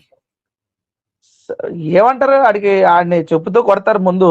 ఎవడరా నీకు నేర్పించాడంటే, నేరం నాది కాదు, చదువుకున్న భగవద్గీత అని అన్నాడు అనుకోండి, ఏమంటారు? ఎలాంటి తీర్పు చెప్తారు? అదే ప్రజలు ఆలోచించి. సార్ నాకు చిన్న డౌట్ సార్, మీరు ముందుకు వెళ్ళి స్పీడ్ గా నా డౌట్ క్లియర్ చేయండి. ఇంకా ఉందా, అయిపోతే అడగాల నేను. ఇదేనండి ఇక ఈ రోజు మెయిన్ కాన్సెప్ట్ అంతా ఇదే. అదే మీరు ఆ కోర్స్ పూర్తి చేసేస్తే నేను అడుగుతాను, మంచి పాయింట్ అడుగుతాను, మీరు మంచి క్లాస్ అది. ఇంకా ఉన్నదా ఏమైనా ఉంటే పూర్తి చేసేయండి, ఆగమంటే ఆగి చెప్తాను, మీకు అడుగుతాను నేను. అదే మెయిన్ పాయింట్ కి వచ్చేది ఉందండి. మెయిన్ పాయింట్ నేను అడుగుతాను 2 పాయింట్స్, అప్పుడు మీరు క్లియర్ చేస్తే క్లోజ్ చేద్దాం. నేను అడుగుతాను ఒకటి నేను పక్కన పెట్టాను, అడుగుతాను. ఆ ప్రశ్నలకు సమాధానం ప్రజలకు చెప్పాలి మీరు. మనం నాకు చెప్పాలి లేదా? తెలిస్తే అయ్య బాబోయ్! నాకు తెలియకపోతే మరి నేనేం చేసేది? అసలే చెప్పండి మీరు సార్, చాలా కష్టమైన చెప్పకపోతే. క్వెషన్‌లేత్తారు. నేను అడుగుతాను సార్, తప్పకుండా అడుగుతాను. మంచి ప్రశ్న అడుగుతాను. జనాలకు అర్థం కావాలి కదా! కానియండి. ఇది 23 చదివేసాం. ఇప్పుడు 24 చదువుతున్నాం. ఈ 23 చూసి కన్‌ఫ్యూజ్ అవ్వద్దు. ఇది పేజ్ నంబరు. రైట్? అవును 24 సార్. చదువుతున్నాను. ఆత్మ ఖండించరానిది, కాలనిది, తడవనిది, ఎండనిది, అది నిత్యం, సర్వవ్యాప్తం, శాశ్వతం, చలనరహితం, సనాతనం. ఆత్మ జ్ఞానేంద్రియాలకు గోచరించదు, మనస్సుకు అందదు, వికారాలకు గురి కాదు. ఈ ఆత్మతత్వం తెలుసుకొని నీవు విచారించడం మాను. అర్జున, శరీరంతో పాటు ఆత్మకి కూడా సదా చావు పుట్టుకలుంటాయని భావించినప్పటికీ భావించినప్పటికీ నీవిలా శోకింపవలసిన పని లేదు. పుట్టిన వాడికి చావు తప్పదు, చచ్చిన వాడికి పుట్టుక తప్పదు. సార్ సార్ తప్ ఒకసారి హ్మ్. సార్, అనిల్ గారు. ఆ! జాతస్యేహి ధ్రువో మృత్యు ధ్రువం జన్మ మృతస్య తస్మాద పరిహార్యేర్దేన త్వం శోచితుం మహర్షి. అంతే కదా సార్? మర్హసి. మర్హసి.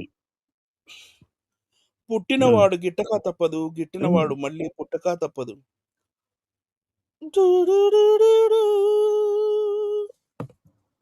ఇలా మ్యూజిక్ గూడా వస్తుంటది కదా సార్!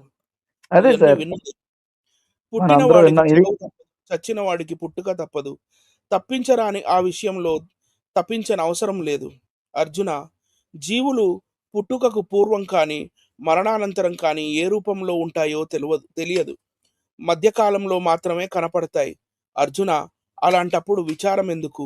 ఒకడు ఈ ఆత్మను ఆశ్చర్యంగా చూస్తున్నాడు. ఇంకొకడు దీని గురించి విచిత్రంగా మాట్లాడుతున్నాడు. మరొకడు వింతగా వింటున్నాడు. అయితే ఈ ఆత్మ స్వరూప స్వభావాలు తెలుసుకున్నవాడు ఒక్కడూ లేడు. అంటే ఈయనకే తెలీదు. ఈయనకి కూడా తెలీదండి. కాదు, మాస్టర్ గారికి తెలియట్లేదు. ఇందాకలే గురువు అన్నాడండి, గురువుకి కూడా తెలీదా ఈ హ్మ్. మాస్టర్కి? ఆ, అన్ని దేహాలలోనూ ఉండే ఆత్మకు చావు అనేది లేదు. అందువల్ల ఈ ప్రాణుల గురించి నీవు దుఃఖించనక్కర్లేదు. నీ ధర్మాన్ని తెలుసుకొని అయినా నీవు జంకకు. ఎందుకంటే క్షత్రియుడి ధర్మ యుద్ధాన్ని మించిన మహాభాగ్యం మరొకటి లేదు. తెరచి ఉంచిన స్వర్గద్వారం లాంటి ఈ సంగ్రామం నీకు అప్రయత్నంగా లభించింది. ఇలాంటి సదవకాశం పుణ్యం చేసుకున్న క్షత్రియులే పొందగలుగుతారు. నీవు ఈ ధర్మయుద్ధం చేయకపోతే నీ కులధర్మము, పేరు ప్రఖ్యాతలు పాడు చేసి పాపం కట్టుకుంటావు. సార్ యుద్ధం చేయకపోతే పాపం అంటున్నాడండి. అంతే సార్. చంపకపోతే పాపం, యుద్ధం చేయకపోతే పాపం అంట. వినారా సహోదరి అంతేకా సహోదరులారా, మా ప్రియులారా, వినండి. యుద్ధం చేయకపోతే పాపం అంట. అది వ్యభిచారం పాపం కాదు, దొంగతనం పాపం కాదు, అబద్ధం పాపం కాదు. అంతే నీవు కదండి.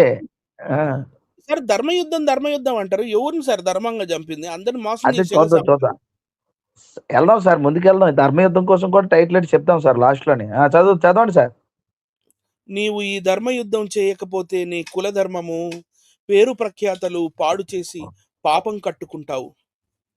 అయితే అంతేకాకుండా నీ అపకీర్తిని ప్రజలు చిరకాలం చెప్పుకుంటారు. బ్లాక్‌మెయిల్ అండి. ఆ, ఆ, ఆ, ఆ. అంతేకాకుండా నీ అపకీర్తిని ప్రజలు చిరకాలం చెప్పుకుంటారు. పరువు ప్రతిష్టలు ఉన్నవాడికి అపనిందల కంటే మరణమే మంచిది. ఇన్నాళ్ళు నిన్ను మహావీరుడుగా గౌరవిస్తున్న వాళ్ళంతా భయపడి యుద్ధం మానేశావని భావించి చులకనగా ఇంత టైం ఆడుంది సార్ ఇవన్నీ మాటలు మాట్లాడేది. అదే నేను అదే అడగబోతున్నాను. చెప్తాను సార్, చెప్తాను. అదే అడుగుతాను మీకు. మీరు కానివ్వండి, నేను ప్రశ్న వేస్తాను, మీరు సమాధానం చెప్తారు కానీ. నీ శత్రువులు నీ పరాక్రమాన్ని నిందిస్తూ అనరాని మాటలెన్నో అంటారు. అంతకు మించిన దుఃఖం ఏముంది? అర్జున, ధర్మయుద్ధంలో మరణిస్తే స్వర్గం పొందుతావు. అబ్బో! యుద్ధం చేయకపోతే పాపం. యుద్ధం చేస్తే స్వర్గం. అర్జున, ధర్మయుద్ధంలో మరణిస్తే స్వర్గం పొందుతావు. శత్రువులను జయిస్తే రాజ్యభోగాలు అనుభవిస్తావు. అందువల్ల కృత నిశ్చయంతో యుద్ధానికి నడుం బిగించు. సుఖ దుఃఖాలు, లాభ నష్టాలు జయాపజయాలు సమానంగా భావించి సమరం సాగించు, అప్పుడు నీకు పాపం కలగదు. అదండి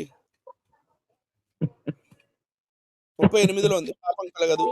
పార్థ అంటే పార్థియన్ ఎంపైర్ నుంచి వచ్చిన వాడా పార్థ, ఇంతవరకు నీకు సాంఖ్య మతానుసారం, రైట్, సాంఖ్య మతము దాని అనుసారంగా ఆత్మతత్వం గురించి చెప్పాను. ఇక ఈ సంసార బంధం వదులుకోవడానికి సాధనమైన నిష్కామ కర్మయోగం గురించి చెబుతాను విను. ఈ సంసారం గురించి గోలేంటి సార్, ఆయన అడగలేదుగా. అడగలేదు, అదే మీరు కానివ్వండి చెప్తాను. నేను 2 ప్రశ్నలు వేస్తాను, మీరు చెప్తారు కానీ ఆన్సర్ లాస్ట్ అదే ముగిద్దాం. కర్మయోగం ప్రారంభించి పూర్తి లేకపోయినా వృధాగా పోదు, దోషం లేదు. ఏ కొద్దిగా ఆచరించిన ఈ యోగం దారుణమైన సంసార భయం నుండి కాపాడుతుంది. కురునందన, నిశ్చయాత్మకమైన బుద్ధి ఒకే విధంగా ఉంటుంది. స్థిర సంకల్పం లేని వాళ్ళ ఆలోచనలు పరిపరి విధాల పరుగులెడతాయి.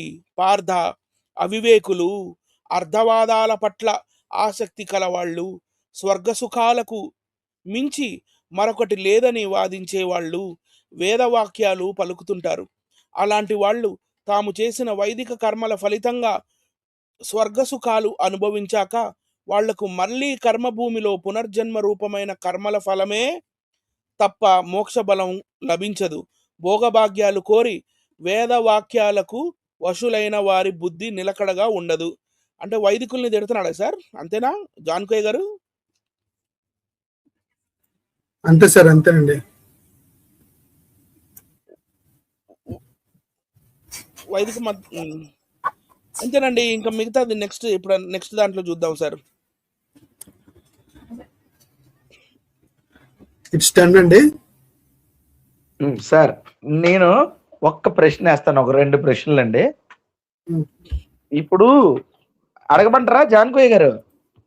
అడగండి సార్. మీరు చాలా జాగ్రత్తగా సమాధానం చెప్పాలి ఇద్దరు. ఇప్పుడు ఈ స్పిరిచువల్ క్లాసులో యుద్ధ భూములు ఎట్టారేంటి? ముందెందుకు చెప్పలేదు అసలు? స్పిరిచువల్ గా చెప్పాలి కానీ ఇలాగా కత్తులు కటారాలు పట్టుకున్న టైంలో చెప్పడం అంటే అది నాకు అదే కదా సార్, వైలెంట్ కత్తులు కటార్లు, తర్వాత అక్కడ పీస్ఫుల్ గా ఆత్మజ్ఞానం చెప్పిన టైం కాదు కదా అది యుద్ధం చేసే టైం అది. అలా కదా, యుద్ధంలోని ఇక్కడ ఏమంటారంటే ఫ్యామిలీ గురించి, ఫ్యామిలీ పుణ్యం, తర్వాత ఆధ్యాత్మిక అంటే రిచువల్ క్లాస్ పెట్టాడు అక్కడ. ముందు ఎందుకు చెప్పలేదు వీళ్ళకి, పాండవులకి రిచువల్ క్లాస్ ఎవరికి చెప్పలేదు? టైం లేకండి అంటే యుద్ధంలోనే అన్ని గుర్తొచ్చాయా? కృష్ణుడు మర్చిపోయా? అన్ని గుర్తొచ్చి ఏం చేస్తాడంటే ఆ టైంలో అన్ని విషయాలు అప్పుడు చెప్తాడు సార్. అది ఫర్ ఎగ్జాంపుల్ బైబిల్ అనుకోండి, మీకు బైబిల్లో మంచి ఎగ్జాంపుల్ చూపిస్తాను. ఒక యుద్ధం చేస్తాడు దేవుడు. న్యాయాధిపతుల గ్రంథము 15వ అధ్యాయము నేను తీస్తాను, ఒకసారి మీరు చదవండి. దానికి దీనికి తేడా చెప్పండి. యాక్చువల్గా యుద్ధం చేయించిన అలా చేయించాలి కదా. ఎలా సార్? ఒక్కసారి నేను తీస్తున్నాను, ఒకసారి నేను బైబిల్ తీస్తున్నాను. యుద్ధం చేయించాలి అనుకుంటే, నిజంగా యుద్ధం చేయించాలనుకుంటే ఎలా చేయించాలి కదా. మీరు చెప్పినట్టు ఇలా నించోబెట్టి అక్కడ క్లాస్ పెట్టడం కాదండి. యుద్ధం చేయించాలంటే ఎలా చేయించాలంటే న్యాయాధిపతులు జడ్జెస్ అండి, జడ్జెస్ 15వ అధ్యాయము. సంసోన్ అని ఒక ఆయన ఉంటాడండి ఇక్కడ. ఈ సంసోను చూడండి 14వ వచనం చూద్దాం.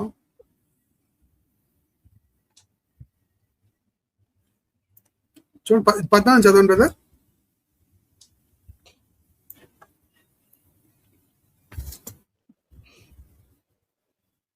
అనిల్ గారు చదవండి. నన్నేనా? ఓకే, చదువుతానండి, ఏం ప్రాబ్లం లేదు.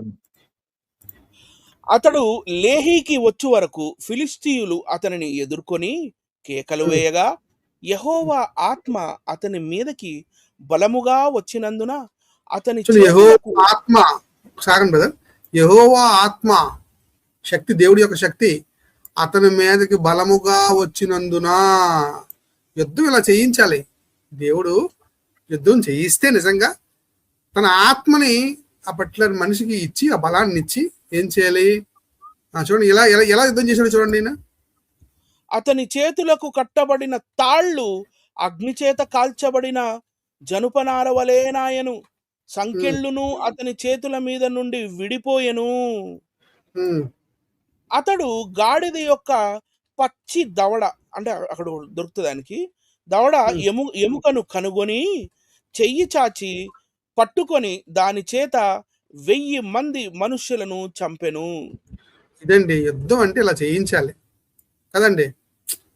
యుద్ధం అంటే ఎలా చేయించాలి? ఇలా చేయించాలి, పద్ధతిగా చేయించాలి. ఏదైనా పద్ధతి ఉంటది కదా, ప్రతిదీ పద్ధతి ప్రకారంగా జరిగించాలి. అంటే దేవుని యొక్క ఆత్మ నుంచి ఆ శక్తిని సంసోనికి ఇచ్చి, అతను ఒక గాడిద ఎముక దవడ ఎముక పట్టుకొని 1000 మందిని, అంటే బైబిల్లోనే అద్భుతమైన సందర్భం ఇది. అంటే సంసోన్ యొక్క బలము, దేవుని యొక్క శక్తి మరి ఇక్కడ కనుపరిచాడు. దేవుడు సంసోనికి ఇచ్చిన వరాన్ని ఇక్కడ తేటగా కనపరిచాడు. శత్రువుల్ని ఈ విధంగా చంపాడు. యాక్చువల్లీ బైబిల్ ప్రకారం సార్ దీన్నే మగధీర సినిమాలో కాపీ కొట్టారులేండి సార్.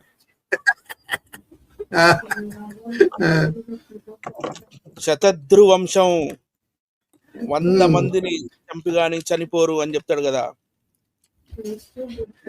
మీకు అర్థమైందా? అది యుద్ధం అంటే ఇలా చేయించాలి, అంతేగాని అక్కడికి వచ్చి క్లాస్ పీకి ఆత్మ చావదు ఇలాంటి డైలాగ్ మళ్ళీ ప్రపంచంలో ఎక్కడ సార్ ఇది ధర్మ యుద్ధం అంటే ఇదంతా తలలోపి యుద్ధం సార్. ప్రపంచంలో ఎక్కడ లేని భయంకర యుద్ధం అది. అసలు అక్కడ స్పిరిచువల్ క్లాసులు పెట్టడం ఏంటి సార్? అర్జునుడి అక్కడ ఇప్పుడు అక్కడే దొరికిందా? అదే స్కూల్ అనుకున్నారా ఏంటి సార్ అది? అవును, అంత అలా పోల్చుకున్నా సైన్యము కదా యెహోవా అని పేరు, ఆ పేరు చూసి గడగడ వంకాలి అవ్వకూడదు. అలా ఉండాలి కానీ యుద్ధం అలా ఉండాలి కానీ పేరు అలా ఉండాలి కానీ ఏంటండి బాబు అలా కాదు. ఇక్కడ విషయం ఏంటంటే మరొక డౌట్ సార్ నాకు. యుద్ధంలోనే ఇంకా ఎవరికి క్లాస్ పేకట్లేదండి, ఒక అర్జునుడికే చెప్తున్నాడు. అది అదే అర్థమైందండి. ఈ క్లాస్ ఒక అర్జునుడికే పీకుతున్నాడు. అవునండి. పాండవులు ఈ స్పిరిచువల్ క్లాస్ అలా 5 పెట్టాలి కదా సార్ న్యాయబద్ధంగా. పెట్టాలి మరి ఒకరికే పెడుతున్నాడు. అదే కదా విచిత్రం. యుద్ధంలో నిజమేనండి. మిగతా 4 ఉన్నారు కదా, మరి వాళ్ళ సంగతి ఏంటి? వాళ్ళు సైలెంట్ గా కథలు పిలుచుకోవడమేనా? పాండవులు అంటే ఇతను ఒక్కడే కాదు కదా, 5 చెప్పలేదు, ఒకడికే చెప్తున్నాడు మళ్ళీ.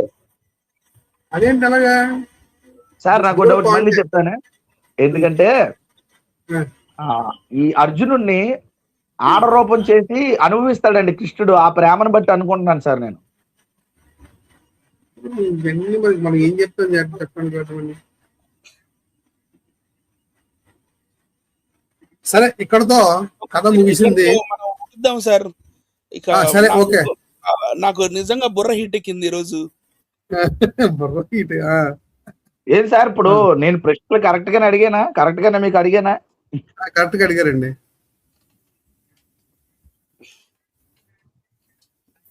అనిల్ సార్ అసలు ఇదేంటి సార్? నాకు బుర్ర హీట్ ఎక్కి మీరేం అడిగారో కూడా మర్చిపోయాను సార్. మళ్ళీ అడగబాకండి. మళ్ళీ నేను అడగలేండి సార్. కాదు మళ్ళీ అడుగుతాను వచ్చే వారం, కానీ జాగ్రత్త వినండి సార్. అసలు అంత కత్తులు కటార్ల మధ్య, అంత సైన్యం మధ్య, బోర్ల వాళ్ళు శంఖాలు ఊదేసి పరుగున ఒక్కొక్కడు కొత్త బట్టలు వేసేసుకొని, కథలోనండి కొత్త ఆయుధాలు నూరేసుకొని, కొత్త ఏంటి బోర్లు పట్టేసుకొని, ఒక్కొక్కడు యుద్ధం అనగానే ఓ ఎగేసుకొని పారిపోయి వచ్చేస్తుంటే అందరూనా వీళ్ళిద్దరు పరిస్థితి ఏంటి సార్ అసలు ఇక్కడ?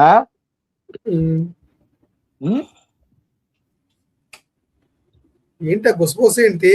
మాట్లాడాలి ఏంటి?